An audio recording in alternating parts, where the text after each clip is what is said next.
ಲತಿ ಮಾಲಿಕಾ ನಿಭಃ ಮೌನಿ ಮಾನಸ ಹಂಸೋಯಂ ಮೌಢ್ಯಂ ಹರತು ನಃ ಶಿವಃ.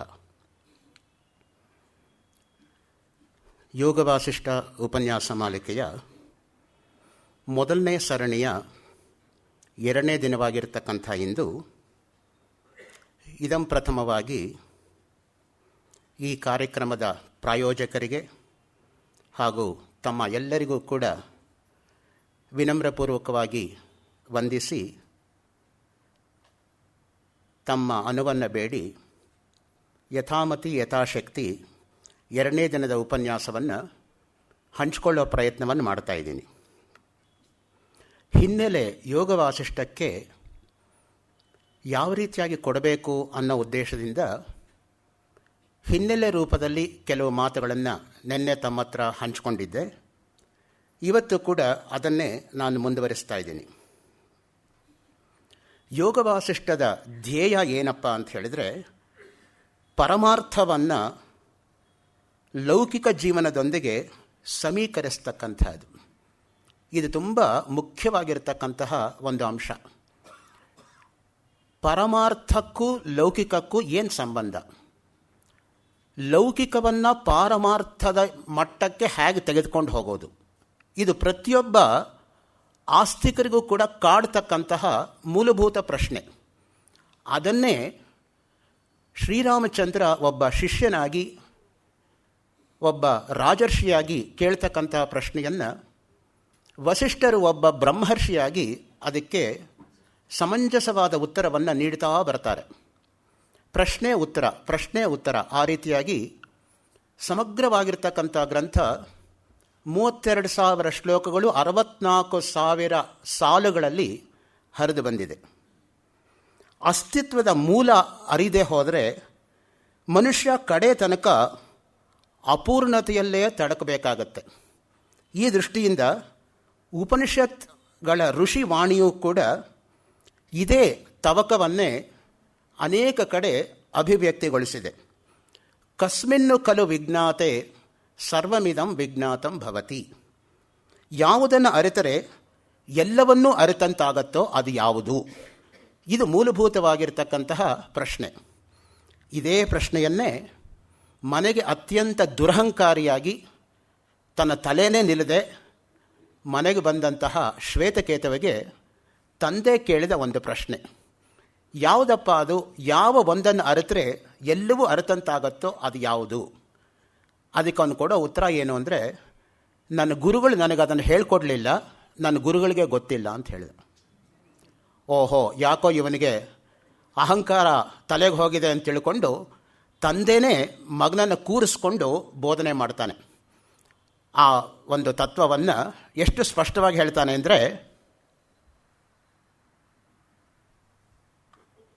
ನೋಡು ಮಗು, ಒಂದು ಲೋಟ ತಗೋ, ಲೋಟ ತುಂಬ ನೀರು ಹಾಕು, ಒಂದು ಚಿಟಿಕೆ ಉಪ್ಪು ಹಾಕು, ನೀರು ಕರಗೋ ತನಕ ಬಿಡು. ಕರಗಿದ ಮೇಲೆ ಆ ಲೋಟದಲ್ಲಿರೋ ನೀರನ್ನು ಕುಡಿ. ಮೇಲ್ಗಡೆ ಭಾಗ ನೀರು ಹೇಗಿದೆ?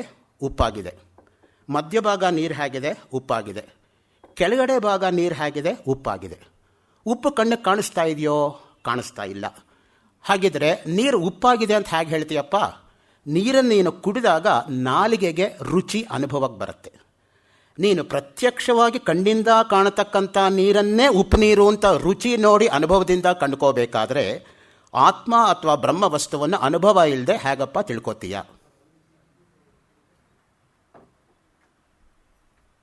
ಈ ಉದಾಹರಣೆ ತಂದೆ ಮಗನಿಗೆ ತಿಳಿಸ್ಕೊಡ್ತಾನೆ.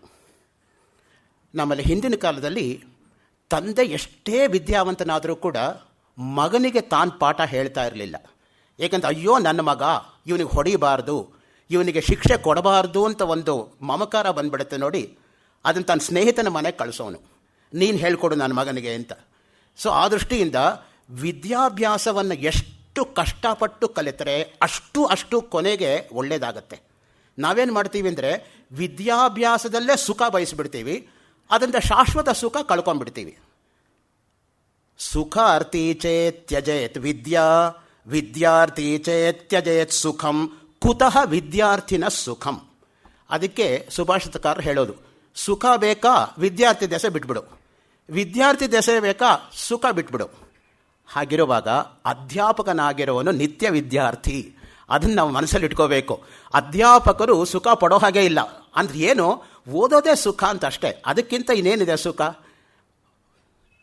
1 ಗಂಟೆ ನಾವು ಪಾಠ ಮಾಡಬೇಕಾದ್ರೆ 4 ಗಂಟೆ ಓದಿರಬೇಕು ಅಂತ ನನ್ನ head of the department doctor Ramaswamy Iyengar ಅವರು 34 ವರ್ಷದ ಕೆಳಗೆ ನನಗೊಂದು ಮಾತು ಹೇಳಿದರು. ಮೊದಲನೇ ಕ್ಲಾಸಿಗೆ ನಾನು ಹೋಗೋವಾಗ ಎಷ್ಟು ಗಂಟೆ ಓದಿದ್ದೆ ರಮೇಶ್ರೇ ಅಂತ ಕೇಳಿದರು. 1.5 ಗಂಟೆ ಓದಿದ್ದೀನಿ ಸರ್ ಅಂತ ಹೇಳಿದೆ. ನೋಡಿಪ್ಪ, ಮೊದಲನೇ ಕ್ಲಾಸ್ ನೀವು ತೆಗೆದುಕೋತಾ ಇರೋದು, 1.5 ಗಂಟೆ ಓದಿದ್ದು 1/4 ಗಂಟೆ ಖಾಲಿ ಆಗಿಬಿಡತ್ತೆ. ನಿಮಗೆ ಪಾಠ ಮಾಡೋ ಅಭ್ಯಾಸ ಇರಲ್ಲ, ಅನುಭವ ಬಂದಿರಲ್ಲ, ಆಮೇಲೆ ಆಕಾಶ ಭೂಮಿ ನೋಡೋ ಹಂಗಾಗತ್ತೆ. ಆ ದೃಷ್ಟಿಯಿಂದ ನಾಳೆಯಿಂದ 4 ಗಂಟೆ ಓದ್ಕೊಂಬನ್ನಿ ಅಂತ ಹೇಳಿದರು. ಆವತ್ತಿಂದ ಇವತ್ತು ತನಕ ಪ್ರಾಮಾಣಿಕವಾಗಿ 4 ಗಂಟೆ ಓದ್ಕೊಂಡು ನಾನು ಪ್ಲ್ಯಾಟ್ಫಾರ್ಮಿಗೆ ಬರ್ತೀನಿ. ಅವ್ರು ಹೇಳಿದ ಮಾತು ಯಾಕೆ ಅಂತ ಹೇಳಿದ್ರೆ, ಅವರೇ ಹೇಳಿದರು, ಚೆನ್ನಾಗಿ ಪಾಠ ಮಾಡ್ತೀಯಾ, ವಿದ್ಯಾರ್ಥಿಗಳು ತಲೆ ಮೇಲೆ ಇಟ್ಕೋತಾರೆ, ಇಲ್ವಾ ಬಚ್ಚಲ್ಗಾಗಿ ಉಜ್ತಾರೆ, ಇಡಿಸ್ಕೋತೀಯೋ ಉಜ್ಜಿಸ್ಕೋತೀಯೋ ನಿನಗೆ ಸೇರಿದ್ದು ಅಂತ. ನನಗೆ ಢಗ್ಗನತ್ತೆ ಆ ಮಾತು ಇವತ್ತು ಕೂಡ ನೆನಪಾಗತ್ತೆ. ಆ ದೃಷ್ಟಿಯಿಂದನೇ ಎಷ್ಟು ಒಂದು ಅಭ್ಯಾಸ ಅನ್ನೋದು ಬೇಕು ಅನ್ನೋದಕ್ಕೆ ನೋಡಿ, ಜಿಜ್ಞಾಸುಗಳಿಗೆ ಜೀವನದ ಮೂಲತಮ ಸತ್ವವನ್ನು ಅರಿತಕ್ಕಂತಹ ಸಾತ್ವಿಕ ಬಯಕೆ ಆಗಬೇಕು. ಅದು ಮುಖ್ಯವಾಗಿ. ನಮಗೇನೇನೋ ಬಯಕೆಗಳಿರುತ್ತೆ, ಆದರೆ ನಾನೊಬ್ಬ ಸಾತ್ವಿಕನಾಗಿ ಬದುಕಬೇಕು, ನಾನೊಬ್ಬ ಒಳ್ಳೆಯವನಾಗಿ ಬದುಕಬೇಕು, ನಾನು ಯಾರಿಗೂ ತೊಂದರೆ ಕೊಡಬಾರ್ದು ಅನ್ನೋದೇ ಒಂದು ಶ್ರೇಷ್ಠವಾಗಿರೋ ಉದ್ದೇಶ. ಯಾರಿಗೂ ತೊಂದರೆ ಕೊಡದೆ ಬದುಕ್ತಾರೋ ಅವರು ನಿಜವಾಗ್ಲೂ ಕೂಡ ಆದರ್ಶಪ್ರಾಯರಾಗಿರ್ತಕ್ಕಂಥ ಮನುಷ್ಯರು. ನಾವು ಸಹಾಯ ಮಾಡೋಕ್ಕಾಗದೆ ಹೋದರೆ ಬೇಡ, ಬೇರೆಯವ್ರಿಗೆ ತೊಂದರೆ ಮಾತ್ರ ಕೊಡೋದು ಬೇಡ. ಅದು ತುಂಬ ಮುಖ್ಯವಾಗಿ ನಾವು ಗಮನಿಸಬೇಕಾಗಿರೋದು. ಅದಕ್ಕೆ ಸ್ವಾಮಿ ವಿವೇಕಾನಂದರು ಒಂದು ಕಡೆ ಹೇಳ್ತಾರೆ, they alone live who live for others, those who live only for themselves are more dead than alive ಅಂತ. ಯಾರು ಬೇರೆಯವ್ರಿಗೆ ಬದುಕ್ತಾರೋ ಅವರೇ ಬದುಕದಂಗೆ, ಯಾರು ತನಗೋಸ್ಕರ ಬದುಕ್ತಾರೋ ಅವ್ರು ಬದುಕಿದ್ರೂ ಕೂಡ ಸತ್ತಂತೇನೆ ಅನ್ನೋ ದೃಷ್ಟಿಯಿಂದ ನೋಡಿ. ಭಗವದ್ಗೀತೆಯ ಅರ್ಜುನ, ಯೋಗ ವಾಸಿಷ್ಠರ ರಾಮ, ಉಪನಿಷತ್ತುಗಳ ದ್ರಷ್ಟಾರರಂತೆ ಮಾನವನ ಅಸ್ತಿತ್ವದ ಮೂಲವನ್ನೇ ಅಗೆದು ಬಗೆದು ಆಳವನ್ನು ನೋಡಿರ್ತಕ್ಕಂತಹ ಮಹನೀಯರು. ಒಂದು ಕಡೆ ಅರ್ಜುನ, ಇನ್ನೊಂದು ಕಡೆ ಶ್ರೀರಾಮ, ಒಂದು ಕಡೆ ಕೃಷ್ಣ, ಇನ್ನೊಂದು ಕಡೆ ವಸಿಷ್ಠ. ನೋಡಿ ಎಂತಹ ಶಿಷ್ಯರು, ಎಂತಹ ಗುರುಗಳು. ಆಶ್ಚರ್ಯೋ ವಕ್ತ ಕುಶಲಾನುಶಿಷ್ಟ ಒಂದು ಮಾತು ಬರುತ್ತೆ ಕಠೋಪನಿಷತ್ತಲ್ಲಿ. ಅದನ್ನಿಟ್ಕೊಂಡೇ ಸ್ವಾಮಿ ಪುರುಷೋತ್ತಮಾನಂದಜಿ ಮಹಾರಾಜ್ ಅವರು ಆಶ್ಚರ್ಯಕರ ಗುರು, ಆಶ್ಚರ್ಯಕರ ಶಿಷ್ಯ ಅಂತ ಬರೀತಾರೆ ವೀರ ಸನ್ಯಾಸಿ ವಿವೇಕಾನಂದ ಅನ್ನೋ ಗ್ರಂಥದಲ್ಲಿ. ಪರಮಹಂಸರ ತರಹ ಗುರುವನ್ನು ನೋಡೋಕ್ಕಾಗಲ್ಲ, ವಿವೇಕಾನಂದ ತರಹ ಶಿಷ್ಯರು ಸಿಗೋದಿಲ್ಲ ಅಂತ. ಸೊ ಆ ತರಹ ಗುರುವಿಗೆ ಆ ತರಹ ಶಿಷ್ಯನೇ ಬರಬೇಕಾಯಿತು. ಅವರ ಮೊದಲನೇ ಸಂಗಮ ಮೈ ನವಿರೇಳುತ್ತೆ. ಪರಮಹಂಸರು ಕೇಳ್ತಾರೆ ನರೇಂದ್ರನನ್ನು, ಯಾಕಪ್ಪ ಇಷ್ಟು ತಡ ಮಾಡಿ ಬರ್ತಾ ಇದೆಯಾ, ಎಷ್ಟು ಕಾಲದಿಂದ ನಿನ್ನ ಕಾಯ್ತಾ ಇದ್ದೀನಿ ಅಂತ. ನಾವು ಸಾಮಾನ್ಯವಾಗಿ ಶಿಷ್ಯರು ಗುರುಗಳಿಗೆ ಕಾಯೋದುಂಟು, ಆದರೆ ಇಲ್ಲಿ ಗುರುಗಳೇ ಶಿಷ್ಯನಿಗೆ ಕಾಯ್ತಾ ಇದ್ದಾರೆ. ಆಮೇಲೆ ಒಂದು ಹಾಡು ಅಂತ ಹೇಳಿಬಿಟ್ಟು ಪರಮಹಂಸರು ಸಮಾಧಿಗೆ ಹೊರಟೋಗ್ತಾರೆ. ನೋಡಿ ಅದಕ್ಕೆ ಹೇಳ್ತಕ್ಕಂಥದ್ದು ಆದರ್ಶ ಗುರು ಶಿಷ್ಯ ಪರಂಪರೆ ಅಂದರೆ ನಮ್ಮಲ್ಲೇ ಇರತಕ್ಕಂಥದ್ದು. ರಮಣ ಮಹರ್ಷಿಗಳು, ಕಾವ್ಯಕಂಠ ಗಣಪತಿ ಮುನಿಗಳು, ರಾಮಕೃಷ್ಣ ಪರಮಹಂಸರು, ಸ್ವಾಮಿ ವಿವೇಕಾನಂದರು, ಚಂದ್ರಶೇಖರ ಭಾರತಿ ಮಹಾಸ್ವಾಮಿಗಳು, ಅಭಿನವ ವಿದ್ಯಾತೀರ್ಥರು, ಹಾಗೆಯೇ ಪರಮಶಿವೇಂದ್ರ ಸರಸ್ವತಿಗಳು, ಸದಾಶಿವ ಬ್ರಹ್ಮೇಂದ್ರರು, ಇವರೆಲ್ಲರೂ ಕೂಡ ಆದರ್ಶವಾಗಿರ್ತಕ್ಕಂತಹ ಗುರು ಶಿಷ್ಯ ಪರಂಪರೆಯಲ್ಲಿ ಅಚ್ಚಳಿಯದೇ ಇರತಕ್ಕಂಥ ರೀತಿಯಲ್ಲಿ ನಮ್ಮ ಮನಸ್ಸಿನ ಮೇಲೆ ಪ್ರಭಾವವನ್ನು ಬೀರ್ತಾರೆ. ಬೆರಗಿನ ಮಾತು ಅಂತ ಹೇಳಿದರೆ, ಭಗವದ್ಗೀತೆಯಂತೆ ಯೋಗ ವಾಸಿಷ್ಠವೂ ಸಹ ವಿಷಾದ ಯೋಗದಿಂದಲೇ ಪ್ರಾರಂಭವಾಗುತ್ತೆ. ನೋಡಿ ಮೊದಲನೇ ಅಧ್ಯಾಯಕ್ಕೆ ಏನು ಹೆಸರು ಭಗವದ್ಗೀತೆಗೆ? ಅರ್ಜುನ ವಿಷಾದ ಯೋಗ. ನೋಡಿ ತನ್ನ ವಿಷಾದವನ್ನು ತೋಡ್ಕೋತಾ ಇದ್ದಾನೆ ಅರ್ಜುನ ಅಲ್ಲಿ. ಆ ಸಂದರ್ಭದಲ್ಲಿ ಗಾಂಡೀವಂ ಸಂಸತೆ ಹಸ್ತ ತ್ವಚ್ಚೈವ ಪರಿದಕ್ಷ್ಯತೆ ನ ಚ ಶಕ್ನೋಮ್ಯವಸ್ಥಾತಂ ಭ್ರಮತೀವ ಚ ಮೇ ಮನಃ ನಿಮಿತ್ತಾನಿ ಚ ಪಶ್ಯಾಮಿ ವಿಪರೀತಾನಿ ಕೇಶವ. ನನ್ನ ಕೈಯಲ್ಲಿ ಯುದ್ಧ ಮಾಡೋಕ್ಕಾಗಲ್ಲ, ಕೈ ಜಾರ್ತಾ ಇದೆ, ಕಣ್ಣೆಲ್ಲ ಕತ್ಲೆ ಬರ್ತಾ ಇದೆ, ಕಾಲು ನಡುಗ್ತಾ ಇದೆ, ಆಯುಧಗಳು ಬಿದ್ದು ಹೋಗ್ತಾ ಇದೆ, ನನ್ನನ್ನು ಬಿಟ್ಬಿಡು, ನಾನು ಹೊಟ್ಟೋಗ್ತೀನಿ. ಕೃಷ್ಣ ಹೇಳೋದೇನು, ಹೊಡೆಯೋನು ಯಾರು, ಹೊಡೆಸ್ಕೊಳ್ಳೋನು ಯಾರು? ನಾನು ಆಗಲೇ ಎಲ್ಲರನ್ನೂ ಹೊಡೆದಿದ್ದೀನಪ್ಪ. ನಿಮಿತ್ತ ಮಾತ್ರಂ ಭವ ಸವ್ಯ ಸಾಚಿನ್. ನೀನು ಬಾಣ ಬಿಡೋದು ಅವ್ರು ಬೀಳೋದು ಅಷ್ಟೇ ಬಾಕಿ ಇರೋದು. ಇಲ್ದ ನಿನ್ನ ಬಾಣಕ್ಕೆ ದ್ರೋಣಾಚಾರ್ಯರು, ಭೀಷ್ಮಾಚಾರ್ಯರು, ಕೃಪಾಚಾರ್ಯರು ಬೀಳೋದುಂಟೆ. ನಾನು ಮುಗಿಸ್ಬಿಟ್ಟಿದ್ದೀನಪ್ಪ ಎಲ್ಲರನ್ನೂ ಕೂಡ. ನೀನೊಬ್ಬ ನಿಮಿತ್ತ, ಬಾಣ ಬಿಡು ಅವರು ಸಾಯ್ತಾರೆ ಅಷ್ಟೇ. ನೋಡಿ ಅಂತಹ ಒಂದು ಧೈರ್ಯವನ್ನು ತುಂಬತಕ್ಕಂತಹ ಗುರು ರೂಪದಲ್ಲಿರ್ತಕ್ಕಂಥವನು ಯೋಗಿವರ್ಯನಾಗಿರ್ತಕ್ಕಂಥ ಜಗದ್ವಂದ್ಯನಾಗಿರ್ತಕ್ಕಂಥ ಜಗದೇಕ ಗುರುವಾಗಿರ್ತಕ್ಕಂಥ ಕೃಷ್ಣನಾದ್ದರಿಂದಲೇ ಕೃಷ್ಣಂ ವಂದೇ ಜಗದ್ಗುರುಂ. ಆ ಮಾತು ನಮ್ಮಲ್ಲಿ ಬಳಕೆಯಲ್ಲಿ ಇರ್ತಕ್ಕಂಥದ್ದು. ಕೃಷ್ಣ ಒಬ್ಬನೇ ಜಗದ್ಗುರು ಎಂಬತಕ್ಕಂಥ ಹೆಸರಿಗೆ ಖ್ಯಾತನಾಗಿರ್ತಕ್ಕಂಥವನು. ಕೃಷ್ಣ ಮಾಡಿರ್ತಕ್ಕಂಥ ಒಂದೊಂದು ಕೃತಿಯೂ ಕೂಡ ಅಮೋಘವಾಗಿರ್ತಕ್ಕಂಥದ್ದು, ಅನನ್ಯಾದೃಶವಾಗಿರ್ತಕ್ಕಂಥದ್ದು, ನಭೂತೋ ನ ಭವಿಷ್ಯತಿ. ಅದನ್ನು ಸ್ಮರಿಸ್ಕೊಳ್ಳೋಕೆ ಕೂಡ ಆಗೋದಿಲ್ಲ. ಅಂತಹ ಅದ್ಭುತ ಕೃತಿಗಳನ್ನು ಬಾಲ್ಯದಿಂದಲೇ ಮಾಡ್ತಾ ಬಂದ ಕೃಷ್ಣ ಪರಮಾತ್ಮ. ಅದಕ್ಕೆ ಅದು ಸಂಪೂರ್ಣ ಅವತಾರ ಅಂತ ಹೇಳೋದು. ಕೃಷ್ಣಾವತಾರ ಅನ್ನೋದು ಸಂಪೂರ್ಣವಾಗಿರ್ತಕ್ಕಂಥ ಒಂದು ಅವತಾರ. ಅರ್ಜುನ ಕರ್ತವ್ಯ ವಿಮುಖನಾಗಿ ವೈರಾಗ್ಯದ ಪ್ರತಿಪಾದನೆ ಮಾಡ್ತಾನೆ ಅಲ್ಲಿ. ಸೊ ವೈರಾಗ್ಯ ಅಂದರೆ ಏನು ಅದನ್ನು ಸ್ವಲ್ಪ ತಿಳ್ಕೋಬೇಕು ನಾವು. ನೋಡಿ, ವೈರಾಗ್ಯ ಅಂದರೆ ದೃಷ್ಟ ಅದೃಷ್ಟ ಇಷ್ಟ ಭೋಗೇಶು ದೋಷ ದರ್ಶನಾಭ್ಯಾಸಾತ್ ವೈತೃಷ್ಣ್ಯಂ ವೈರಾಗ್ಯಂ. ಆಚಾರ್ಯ ಶಂಕರರ ಭಗವದ್ಗೀತೆಯ 6ನೇ ಅಧ್ಯಾಯದ 37ನೇ ಶ್ಲೋಕದ ಮೇಲೆ ಅವರ 16ನೇ ವಯಸ್ಸಿನಲ್ಲಿ ಬರೆದ ಪ್ರಸನ್ನ ಗಂಭೀರ ವಾಕ್ಯದ 2ನೇ ಸಾಲು. ಯಾವುದು ನಿಜವಾಗಿರ್ತಕ್ಕಂಥ ಅರ್ಥದಲ್ಲಿ ವೈರಾಗ್ಯ ಅಂತ ಹೇಳಿದ್ರೆ, ದೃಷ್ಟ ಅದೃಷ್ಟ ಇಷ್ಟ ಭೋಗೇಶು. ನೋಡಿ, ದೃಷ್ಟ ಅಂದರೆ ಕಣ್ಣಿಗೆ ಕಾಣೋದು, ಈ ಲೋಕಕ್ಕೆ ಸಂಬಂಧಪಟ್ಟಿದ್ದು. ಅದೃಷ್ಟ ಅಂದರೆ ಸ್ವರ್ಗ. ನಾವು ಸಾಮಾನ್ಯವಾಗಿ ಬಳಸೋ ಹಾಗೆ ಅವರಿಗೆ ಲಾಟ್ರಿ ಹೊಡಿತು ರೀ, ಅವ್ರಿಗೆ ಅದೃಷ್ಟ ಕುಲಾಯಿಸ್ತು, ಆ ಮಾತಲ್ಲ ಇಲ್ಲಿ. ಅದೃಷ್ಟ ಅಂದರೆ ನದೃಷ್ಟಂ ಅದೃಷ್ಟಂ, ಕಣ್ಣಿಗೆ ಗೋಚರವಾಗದೇ ಇರೋದು. ಅದಕ್ಕೆ ಅದೃಷ್ಟ ಸ್ವರ್ಗ. ಅದಕ್ಕೆ ಹೇಳ್ತಕ್ಕಂಥ ಅಮೂತ್ರ ಅಂದ್ರೆ ಒಂದೇ, ಅದೃಷ್ಟ ಅಂದ್ರೆ ಒಂದೇ. ಇಹ ಅಮೂತ್ರ ಫಲಭೋಗ ವಿರಾಗ. ಸಾಧನೆ ಚತುಷ್ಟಯದಲ್ಲಿ ನಿತ್ಯಾನಿತ್ಯ ವಸ್ತು ವಿವೇಕ ಆದಮೇಲೆ 2ನೇದು ಇಹಾಮೂತ್ರ ಫಲಭೋಗ ವಿರಾಗ. ಅದೇ ಮಠದಲ್ಲಿ ಇರ್ತಕ್ಕಂಥ ದೃಷ್ಟ ಅದೃಷ್ಟ. ಈ ಲೋಕದ ವಿಷಯದಲ್ಲೂ ಅವನಿಗೆ ವೈರಾಗ್ಯ ಇರಬೇಕು, ಸ್ವರ್ಗದಲ್ಲೂ ವೈರಾಗ್ಯ ಇರಬೇಕು. ನಾವು ಸ್ವರ್ಗ ಅಂದರೆ ಶಾಶ್ವತ ಅನ್ನೋ ಭ್ರಮೆನಲ್ಲಿದ್ದೀವಿ. ಎಲ್ಲಿ ತನಕ ಸ್ವರ್ಗದಲ್ಲಿರ್ಬೋದಪ್ಪ? ನಿಮ್ಮ ಪುಣ್ಯ ಇರೋ ತನಕ ಸ್ವರ್ಗದಲ್ಲಿ ಇರ್ಬೋದು. ಪುಣ್ಯ ಖರ್ಚಾದ್ಮೇಲೆ ಭೂಲೋಕನೇ ಗ್ಯಾರಂಟಿ. ಕ್ಷೀಣೆ ಪುಣ್ಯೇ ಮರ್ತ್ಯಲೋಕಂ ವಿಶಂತಿ. ಹಾಗಿಲ್ಲದೆ ಹೋಗಿದ್ರೆ ನಚಿಕೇತ ಸ್ವರ್ಗ ಸುಖವನ್ನು ಧಿಕ್ಕರಿಸ್ಬಿಟ್ಟು ಯಾಕೆ ಭೂಲೋಕಕ್ಕೆ ಬರಬೇಕಾಯಿತು? ಅವನಿಗೇನು 1-2 ಪ್ರಲೋಭನೆಗಳನ್ನು ಯಮ ಒಡ್ಡಿದ್ದು. ಇಮಾ ರಾಮ ಸರಥಾ ಸತೂರ್ಯ ನಹಿ ದೃಶೋಲಂಬನೀಯ ಮನುಷ್ಯೈ ಆವಿರ್ಮತ್ಪ್ರತ್ಯಾಪಿ ಪರಿಚಾರಯಸ್ವ ನಚಿಕೇತೋ ಮರಣಂ ಮಾನುಪ್ರಾಕ್ಷೀ. ಇಲ್ಲಿರ್ತಕ್ಕಂತಹ ಅಪ್ಸರೆಯರನ್ನೆಲ್ಲ ಕರ್ಕೊಂಡೋಗು, ಕುದುರೆಗಳನ್ನು ತೆಗೆದುಕೊಂಡೋಗು, ಒಂಟೆಗಳನ್ನು ತೆಗೆದುಕೊಂಡೋಗು, ಆನೆಗಳನ್ನು ತೆಗೆದುಕೊಂಡೋಗು, ಹಸುಗಳನ್ನು ತೆಗೆದುಕೊಂಡೋಗು, ಆತ್ಮವಿದ್ಯೆ ಮಾತ್ರ ಕೇಳಬೇಡ.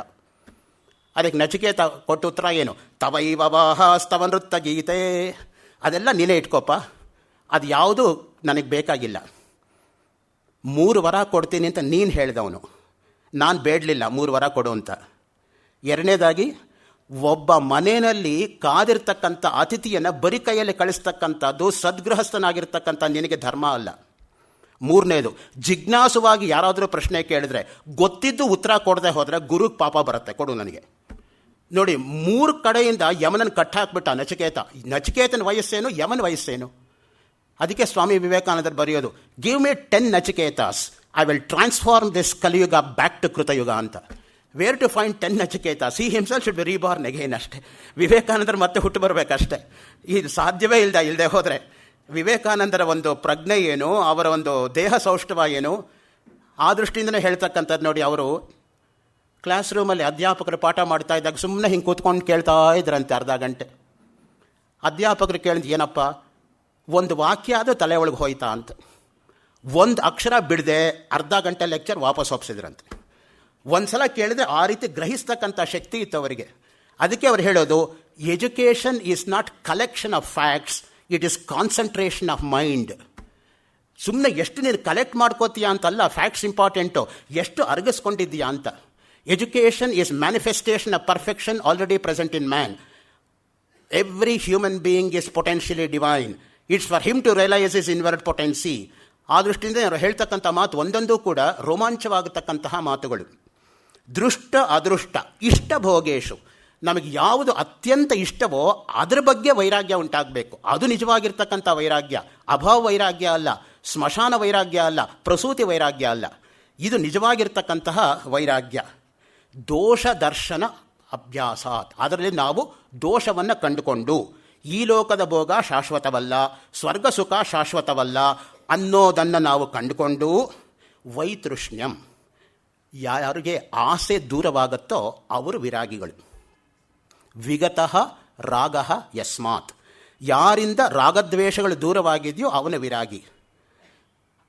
ಮನುಸ್ಮೃತಿ ಮೇಲೆ ಕುಲ್ಲೂಕ ಭಟ್ಟ ಎಂಬತಕ್ಕಂಥ ಮಹನೀಯ ವ್ಯಾಖ್ಯಾನ ಮಾಡ್ತಾ ಸನ್ಯಾಸ ಅನ್ನೋ ಶಬ್ದಕ್ಕೆ ಒಂದು ವಿಶಿಷ್ಟವಾಗಿರೋ ಲಕ್ಷಣ ಕೊಡ್ತಾನೆ. ಅಹಂಕಾರ ಮಮಕಾರ ತ್ಯಾಗ ಏವ ಸನ್ಯಾಸ ನತು ಕಾಷಾಯ ವಾಸಃ. ಯಾರ್ಯಾರು ಕಾಷಾಯ ಹಾಕೊಂಡಿದ್ದಾರೋ ಅವರೆಲ್ಲ ಸನ್ಯಾಸಿ ಅಂತ ಇಟ್ಕೋಬೇಡ. ಯಾರು ಅಹಂಕಾರ ಮಮಕಾರಗಳನ್ನು ಗೆದ್ದಿದ್ದಾರೋ ಅವರು ಸನ್ಯಾಸಿಗಳು. ನಿಜವಾದ ಅರ್ಥದಲ್ಲಿ ನೀವು ಆ ರೀತಿ ಅಪ್ಲೈ ಮಾಡಿದ್ರೆ ಎಷ್ಟೋ ಜನ ಗೃಹಸ್ಥರು ಸನ್ಯಾಸಿಗಳಾಗ್ಬೋದು. ಯಾಕಂದರೆ ಆ ಮಟ್ಟದಲ್ಲಿ ಇರೋರಾದರೆ ವೈ ನಾಟ್? ಶಾರದಾಮಣಿ ದೇವಿಯಲ್ಲೇ ಭಗವತಿ ಶಾರದೆಯನ್ನು ಕಾಣ್ತಾ ಇದ್ದಿದ್ದರಿಂದ ಪರಮಹಂಸರು ಹೆಂಡತಿಗೆ ಮಂಗಳಾರತಿ ಮಾಡ್ತಾಯಿದ್ರು. ನಮ್ಮ ದೃಷ್ಟಿನಲ್ಲಿ ಹೆಂಡತಿ ಇರ್ಬೋದು, ಅವ್ರಿಗೆ ಸಾಕ್ಷಾತ್ ಶಾರದೆ ಕಾಣಿಸ್ತಾ ಇದ್ದರೆ ಶಾರದಾಮಣಿ ದೇವಿಯಲ್ಲಿ ವೈ ನಾಟ್? ಯದ್ಭಾವಂ ತದ್ಭವತಿ. ಅದಕ್ಕೆ ಹೇಳ್ತಕ್ಕಂಥದ್ದು. ಒಂದು ದೊಡ್ಡ ಕಲ್ಲು ಬಂಡೆ ಇದೆ, ನನಗದು ಕಲ್ಲು ಬಂಡೆ. ಒಬ್ಬ ಶಿಲ್ಪಿಗೆ ತೋರಿಸಿ, ಅವನು ಅದರಲ್ಲಿ ನಟರಾಜನನ್ನು ಕಾಣ್ತಾನೆ ಆ ಕಲ್ಲು ಬಂಡೆನಲ್ಲಿ. ನಟರಾಜನನ್ನು ತಂದು ಪ್ರತಿಷ್ಠಾಪನೆ ಮಾಡಲ್ಲ, ನಟರಾಜನಿಗೆ ಏನೇನು ಬೇಡವೋ ಎಲ್ಲ ತೆಗೆದಾಕ್ತಾ ಬರ್ತಾನೆ. ಕೊನೆಗೆ ಉಳಿಯೋದೇನು ಅದೇ ನಟರಾಜ. ಹಾಗೇ ನಮ್ಮಲ್ಲಿರ್ತಕ್ಕಂತಹ ಅಜ್ಞಾನವನ್ನು ತೆಗೆದುಹಾಕೋದು ತಾತ್ಪರ್ಯವೇ ಹೊರತು ಜ್ಞಾನವನ್ನು ಬರಮಾಡಿಕೊಳ್ಳೋದಲ್ಲ. ಪ್ರತಿಯೊಬ್ಬರೂ ಜ್ಞಾನಿಗಳೇ. ಹೇಗೆ ಅಂದರೆ ಹಿರಣ್ಮಯೇನ ಪಾತ್ರೇಣ ಸತ್ಯಸ್ಯಾಪಿ ಹಿತಂ ಮುಖಂ ತತ್ವಂ ಪೂಷನ್ ಅಪಾವೃಣು ಸತ್ಯಧರ್ಮ ಯದುಷ್ಟಯೇ. ಒಂದು ಪರದೆ ಮುಚ್ಚಿ ಹಾಕಿಬಿಟ್ಟಿದೆ. ಯಾವ ಪರದೆ ಅದು? ಅಜ್ಞಾನ ಅನ್ನೋ ಪರದೆ ಸತ್ಯವನ್ನು ಮುಚ್ಚಿ ಹಾಕಿಬಿಟ್ಟಿದೆ. ನೀನು ಆ ಪರದೆಯನ್ನು ಪಕ್ಕಕ್ಕೆ ಸರಿಸಿದರೆ ಇರೋದೇ ಜ್ಞಾನ. ಸ್ವಾಮಿ ರಂಗನಾಥಾನಂದ ಅವರು 1941 ಮಾಸ್ಕೋ ಲೆಕ್ಚರ್ಸಲ್ಲಿ ಒಂದು ಮಾತನ್ನು ಹೇಳ್ತಾರೆ. Until and unless the devil in us dies, the divine in us will not shine forth. What is devil? That is ಅಜ್ಞಾನ. ಟೇಕ್ ಔಟ್ ಅಜ್ಞಾನ, ವಾಟ್ ರಿಮೈನ್ಸ್ ಇಸ್ ಓನ್ಲಿ ಜ್ಞಾನ. ಒಬ್ಬಳು ಹೆಣ್ಮಗಳು ಕುತ್ತಿಗೆಯಲ್ಲಿ ಸರ ಹಾಕ್ಕೊಂಡು ನನ್ನ ಸರ ಕಳೆದೋಯ್ತು ಮನೇಲಿರೋರ್ನೆಲ್ಲ ಕೇಳಿದ್ಲಂತೆ. ಯಾರೋ ಹೇಳ್ತೀನಿ ಕುತ್ತಿಗೆಲೇ ಇದ್ದಂಗೆ ಇದೆಯಲ್ಲಮ್ಮ, ನೋಡ್ಕೊಂಡ್ರೆ ಇಲ್ಲೇ ಇದೆ ಸರ. ಇರೋ ಜಾಗ ಬಿಟ್ಟು ಇಲ್ಲದೇ ಇರೋ ಜಾಗ ಎಲ್ಲ ಹುಡುಕ್ತೀವಿ ನಾವು. ಆತ್ಮಾತು ಸತತಂ ಪ್ರಾಪ್ತ ಅಪ್ರಾಪ್ತವದ್ ಅವಿದ್ಯೆಯ ತನ್ನಾಶೆ ಪ್ರಾಪ್ತವದ್ಭಾತಿ ಸ್ವಕಂಠಾಭರಣಂ ಯತ. ಶಂಕರಾಚಾರ್ಯರ ಆತ್ಮಬೋಧ ಪ್ರಕರಣ ಗ್ರಂಥದ 44ನೇ ಶ್ಲೋಕ. ಇಲ್ಲಿ ಹಾಕ್ಕೊಂಡಿರೋದನ್ನು ಮರೆತು ಎಲ್ಲೆಲ್ಲೋ ನಾವು ವಿಚಾರ ಮಾಡಿದರೆ ಎಷ್ಟೋ ಜನಕ್ಕೆ ಅನುಭವಕ್ಕೆ ಬಂದಿರುತ್ತೆ. ಹಲ್ಲುಜ್ಜಕ್ಕೆ ಬಚ್ಚಲ ಮನೆಗೆ ಹೋಗ್ಬಿಟ್ಟು ಕಿಟಕಿನಲ್ಲಿ ಕನ್ನಡಕ ಇಟ್ಟು ಬಂದು ಮನೇಲಿವ್ರನ್ನೆಲ್ಲ ಕೇಳ್ತೀವಿ, ನನ್ನ ಕನ್ನಡಕ ನೋಡಿದ್ರೆ ಅಲ್ಲೇ ಇರುತ್ತೆ ಕಿಟಕಿನಲ್ಲಿ, ಎಲ್ಲಿ ಹೋಗುತ್ತೆ? ಹಾಗೆ ಇರೋ ಜಾಗ ಬಿಟ್ಟು ಇಲ್ಲದೇ ಇರೋ ಜಾಗ ಎಲ್ಲ ಹುಡುಕ್ತೀವಿ ನೋಡಿ ನಾವು. ಅದಕ್ಕೇ ಸ್ಪಷ್ಟವಾಗಿ ಯೋಗ ವಾಸಿಷ್ಠದಲ್ಲಿ ಅಂತರ್ಮುಖಿ ಆಗಬೇಕು ಅನ್ನೋದನ್ನೇ ತತ್ವ ಕೊಡ್ತಾರೆ ನೋಡಿ.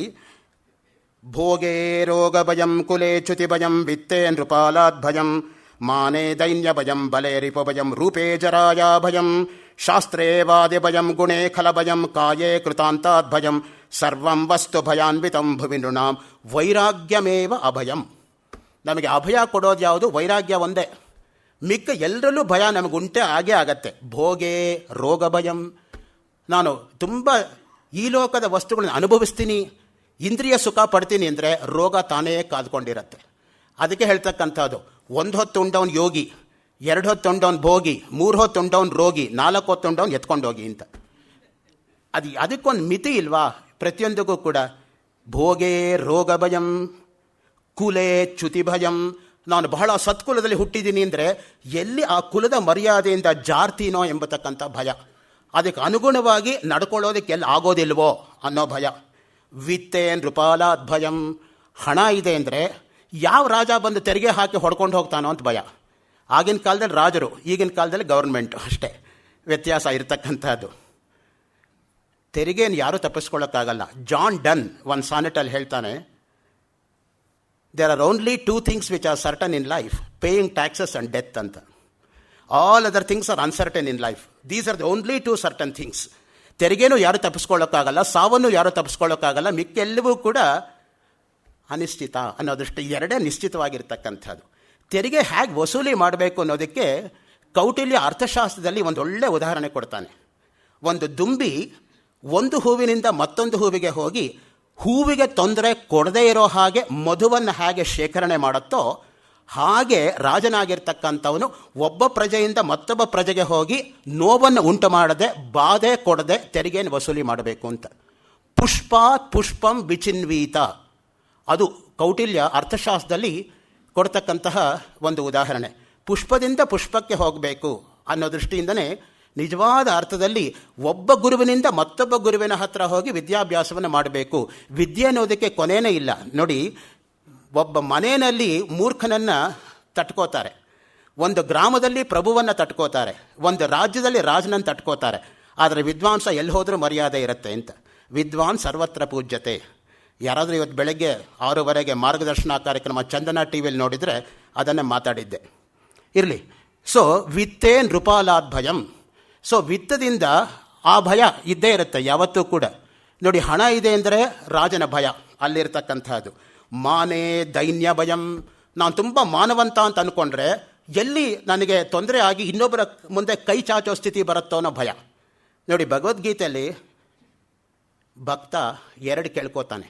ಅನಾಯಾಸೇನ ಮರಣಂ ವಿನಾ ದೈನ್ಯೇನ ಜೀವನಂ ಯತ್ಕೃಪಾ ತಮಹಂ ವಂದೇ ಪರಮಾನಂದ ಮಾಧವಂ. ಇನ್ನೇನು ಬೇಡಪ್ಪ, ನನಗೆ 2 ಕೊಟ್ಬಿಡು.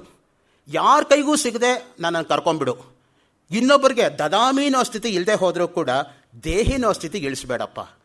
ಇನ್ನೊಬ್ಬರು ಕೊಡೋ ಶಕ್ತಿ ನನಗಿಲ್ಲದೆ ಇರ್ಬೋದು, ಆದರೆ ಕೈ ಚಾಚೋ ಸ್ಥಿತಿಗೆ ಮಾತ್ರ ನನ್ನನ್ನು ಇಳಿಸಬೇಡ ಅಂತ.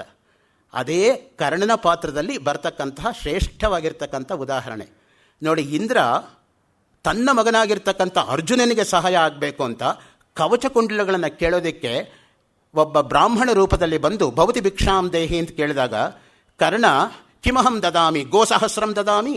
1000 ಹಸು ಕೊಡ್ಲಿನ? 1 ಹಸುವಿಂದನೇ ಹಾಲು ಕುಡಿಯೋಕ್ಕಾಗಲ್ಲ, 1000 ಹಸು ಇಟ್ಕೊಂಡು ಏನಪ್ಪ ಮಾಡಲಿ, ಬೇಡ. ತುರ್ಗ ಸಹಸ್ರಂ ದದಾಮಿ. 1000 ಕುದುರೆ ಕೊಡ್ಲಿನ? 1 ಕುದುರೆ ಮೇಲೆ ಸವಾರಿ ಮಾಡೋಕ್ಕಾಗ್ತಾ ಇಲ್ಲ, 1000 ಕುದುರೆ ಇಟ್ಕೊಂಡು ಏನು ಮಾಡಲಿ, ಬೇಡ. ಪೃಥ್ವೀಂ ಜಿತ್ವಾ ದದಾಮಿ. ಭೂಮಿಯನ್ನೇ ಗೆದ್ದುಬಿಟ್ಟು ಕೊಡ್ಲಾ? ಬೇಡ. ಮಮ ಶಿರಃ ಕರ್ತಯಿತ್ವಾ ದದಾಮಿ. ಕುತ್ತಿಗೆ ಕತ್ತರಿಸ್ಕೊಡ್ಲಾ? ಬೇಡ. ಇಮಾನಿ ಕವಚಾನಿ ಕುಂಡಲಾನಿ ದದಾಮಿ ದದಾತು. ಕೊಡು ಕೊಡು ಅಂತ ಹೇಳ್ತಾನೆ. ಶಲ್ಯ ಹೇಳ್ತಾನೆ, ಮೋಸ ಹೋಗ್ತಾ ಇದೆಯಾ ಕರ್ಣ, ಕವಚ ಕುಂಡಲನ್ನು ಕೊಟ್ಟರೆ ನಿನ್ನ ಸಾವಿಗೆ ನೀನೇ ಕಾರಣ ಆಗ್ತೀಯಾ ಅಂತ. ಆಗ ಒಂದೇ ಒಂದು ಮಾತು ಹೇಳ್ತಾನೆ ಕರ್ಣ, ಶಿಕ್ಷಾ ಕ್ಷಯಂ ಗಚ್ಚತಿ ಕಾಲಪರ್ಯಯಾತ್. ನಾವು ಓದಿದ್ದೆಲ್ಲ ಮರ್ತೋಗತ್ತೆ ಒಂದಲ್ಲ ಒಂದು ದಿವಸ. ಸುಬದ್ಧ ಮೂಲಾಹ ನಿಪತಂತಿ ಪಾದಪಾಹ. ಆಳವಾಗಿ ಬೇರು ಬಿಟ್ಟಿರ್ತಕ್ಕಂಥ ಮರಗಳು ಬಿದ್ದೋಗುತ್ತೆ. ಜಲಂ ಜಲಸ್ಥಾನಗತಂಚ ಶುಷ್ಯತಿ. ನೀರು ಉಗಮ ಸ್ಥಾನದಿಂದ ಬತ್ತಿ ಹೋಗುತ್ತೆ. ಆದರೆ ಹುತಂಚ ದತ್ತಂಚ ತಥೈವ ತಿಷ್ಠತಿ. ಹೋಮ ಮಾಡಿದ್ದು ದಾನ ಕೊಟ್ಟಿದ್ದು ಯಾವತ್ತೂ ನಮ್ಮ ಹಿಂದೆ ಬರುತ್ತೆ ಅಂತ. ಸೊ ಆವಾಗ ಅವನು ಹೇಳ್ತಾನೆ, ನೋಡು ನನ್ನ ಕೈ ಎಲ್ಲಿದೆ ನೋಡು, ಅವನ ಕೈ ಎಲ್ಲಿದೆ ನೋಡು. ದೇವಾದಿದೇವನಿಗೆ ನಾನು ದಾನ ಕೊಟ್ಟರೆ ನನ್ನ ಕೀರ್ತಿ ಜಾಸ್ತಿ ಆಯ್ತೆ ಹೊರತು ಅವನ ಕೀರ್ತಿ ಕೆಳಗೆ ಹೋಯಿತು. ಈ ದೇಹ ಯಾವತ್ತಿದ್ರೂ ಸಾಯೋದೆ. ದೇಹ ಅಂದ್ರೇನಪ್ಪ, ದಹ್ಯತೆ ಐತಿ ದೇಹ, ತೊಗೊಂಡೋಗಿ ಸುಡೋದಕ್ಕೆ ಲಾಯಕ್ಕಾಗಿರೋ ದೇಹ. ಅದಕ್ಕೆ ಏನೆಲ್ಲ ಅಲಂಕಾರಗಳು ಮಾಡ್ಕೋತೀವಿ ನೋಡಿ ನಾವು. ಆಮೇಲೆ ಶರೀರ ಅಂತ ಹೇಳ್ತೀರಾ, ಶೀರ್ಯತೆ ಐತಿ ಶರೀರಂ. ಯಾವುದು ಕುಗ್ಗತ್ತೋ ಅದು ಶರೀರ. ಅದಕ್ಕೇ ಚಿಕ್ಕ ಮಕ್ಕಳ ದೇಹಕ್ಕೆ ತನು ಅಂತ ಹೇಳಬೇಕೆ ಹೊರತು ಶರೀರ ಅಂತ ಹೇಳಬಾರ್ದು. 2 ಪರ್ಯಾಯ ಪದಗಳೇ. ತನು ವಿಸ್ತಾರೆ ಆ ಧಾತು. ಬೆಳೀತಕ್ಕಂಥ ಮಕ್ಕಳು ಇನ್ನು ದೇಹ ಬೆಳೆಯುತ್ತೆ, ಅದು ತನು ಶಬ್ದವನ್ನು ಉಪಯೋಗಿಸಬೇಕು. ದೊಡ್ಡವರಿಗೆ ತನು ಶಬ್ದ ಉಪಯೋಗಿಸಬಾರ್ದು, ಯಾಕೆಂದರೆ ಬೆಳೆದಿದ್ದಾಗೋಯ್ತು, ಇನ್ನೇದ್ರು ಕುಗ್ಗೋದೆ ಅವರು. ಅವರಿಗೆ ಶರೀರ ಶಬ್ದವನ್ನು ಬಳಸಬೇಕು. 2 ಶರೀರ ಅನ್ನೋ ಅರ್ಥವೇ ಆದರೂ ಕೂಡ, ಪರ್ಯಾಯ ಪದಗಳೇ ಆದರೂ ಕೂಡ ಸಂದರ್ಭಕ್ಕೆ ಸರಿಯಾಗಿ ಅರ್ಥ ಮಾಡಬೇಕು. ಇಲ್ಲದೆ ಹೋದರೆ ಅರ್ಥ ಅನರ್ಥವಾಗಿಬಿಡುತ್ತೆ. ಹರಿನೋ ಶಬ್ದಕ್ಕೆ 29 ಅರ್ಥ ಇದೆಯಲ್ಲ, ಏನು ಮಾಡೋಣ? ಹರೀಂದ್ರ ನಾರಾಯಣ ಅಂತ ಆಗುತ್ತೆ, ಹರೀಂದ್ರ ಸಿಂಹ ಅಂತ ಆಗುತ್ತೆ, ಹರೀಂದ್ರ ಕೋತಿ ಅಂತಾನೂ ಆಗುತ್ತೆ. ಬಾಣ ಕಾದಂಬರಿನಲ್ಲಿ 29 ಪ್ಯಾರಾಗ್ರಾಫ್ಸಲ್ಲಿ 29 ಅರ್ಥ ಬರೋ ಹಾಗೆ ಹರಿಶಬ್ದವನ್ನು ಬಳಸ್ತಾನೆ. ಅದು ಬಾಣನ ಒಂದು ಶೈಲಿ. ಅದಕ್ಕೆ ಹೇಳೋದು ಬಾಣೋಚ್ಛಿಷ್ಟಂ ಜಗತ್ ಸರ್ವಂ ಕಾದಂಬರಿ ರಸಜ್ಞಾನಂ ಆಹಾರೋಪಿ ನರೋಚತೆ. ವಾಣಿ ಬಾಣೋ ಬಬೂವ. ಸರಸ್ವತಿಯೇ ಪುರುಷ ರೂಪವನ್ನು ತಾಳಿ ಬಾಣನಾಯಿತು ಅನ್ನೋ ಮಾತು. ಶತಾವಧಾನಿ ಗಣೇಶ್ ಅವರಿಗೆ ಪುರುಷ ಸರಸ್ವತಿ ಅಂತ ಬಿರಿದಿದೆ. ಅವ್ರು ಹೇಳ್ಕೊಳ್ಳಲ್ಲ. 1985ನೇ ಇಸ್ವಿನಲ್ಲಿ ಉಜ್ಜಯಿನಿನಲ್ಲಿ ನಾನು ಅವರು ರೈಲಲ್ಲಿ ಹೋಗಿ ಪ್ರಯಾಣ ಮಾಡಿ ಬಂದ ಮೊದಲನೇ ಕಾಳಿದಾಸ ಸಮಾರೋಹದಲ್ಲಿ ಆವತ್ತು ಅವರಿಗೆ ಕೊಟ್ಟ ಬಿರುದು ಅಲ್ಲಿ. ಗೊತ್ತಿರೋರಾದರೂ ಹೇಳಬೇಕು, ಏಕೆಂದರೆ ಅವರಂತೂ ಹೇಳ್ಕೊಳ್ಳಲ್ಲ. ಸೊ ಆ ದೃಷ್ಟಿಯಿಂದ ಮಿಕ್ಕವ್ರಿಗೆ ಗೊತ್ತೇ ಆಗೋದಿಲ್ಲ. ಆ ದೃಷ್ಟಿಯಿಂದ ನಮ್ಮ ಧರ್ಮ ಏನು ಅಂದರೆ, ಯಾರಲ್ಲಿ ಒಳ್ಳೆಯ ಗುಣ ಇದ್ದರೂ ಅದನ್ನು 4 ಜನಕ್ಕೆ ಹೇಳಬೇಕು. ನಾನು ಏನೂ ಕಳ್ಕೊಳ್ಳಲ್ಲ ಅದರಿಂದ. ಆ ದೃಷ್ಟಿಯಿಂದ ನನಗೆ ಯಾರಲ್ಲೂ ಅಸೂಯೆ ಇಲ್ಲ. ನನಗಿಂತ ಯಾರು ಚೆನ್ನಾಗಿದ್ದರೆ ನಾನು ನಮಸ್ಕಾರ ಮಾಡ್ತೀನಿ ಅವರಿಗೆ. ಏಕೆಂದರೆ ಎಲ್ಲರೂ ಗುರುಗಳೇ. ಎಲ್ಲಿಂದ ಗುರುತ್ವ ಬಂದರೂ ನಾನು ಒಪ್ಕೊಳ್ಳೇಬೇಕು. ಬಾಲಾದಪಿ ಶುಕಾದಪಿ. ಒಂದು ಚಿಕ್ಕ ಮಗು ಹೇಳಿ ನಾನು ತಪ್ಪಿದ್ರೂ ಕೂಡ ಕ್ಷಮಿಸಪ್ಪ ಮಗು, ನಾನು ತಿದ್ಕೋತೀನಿ ಅನ್ನೋ ಭಾವನೆ ಇರಬೇಕು. ಯಾರೂ ಸರ್ವಜ್ಞರಲ್ವಲ್ಲ.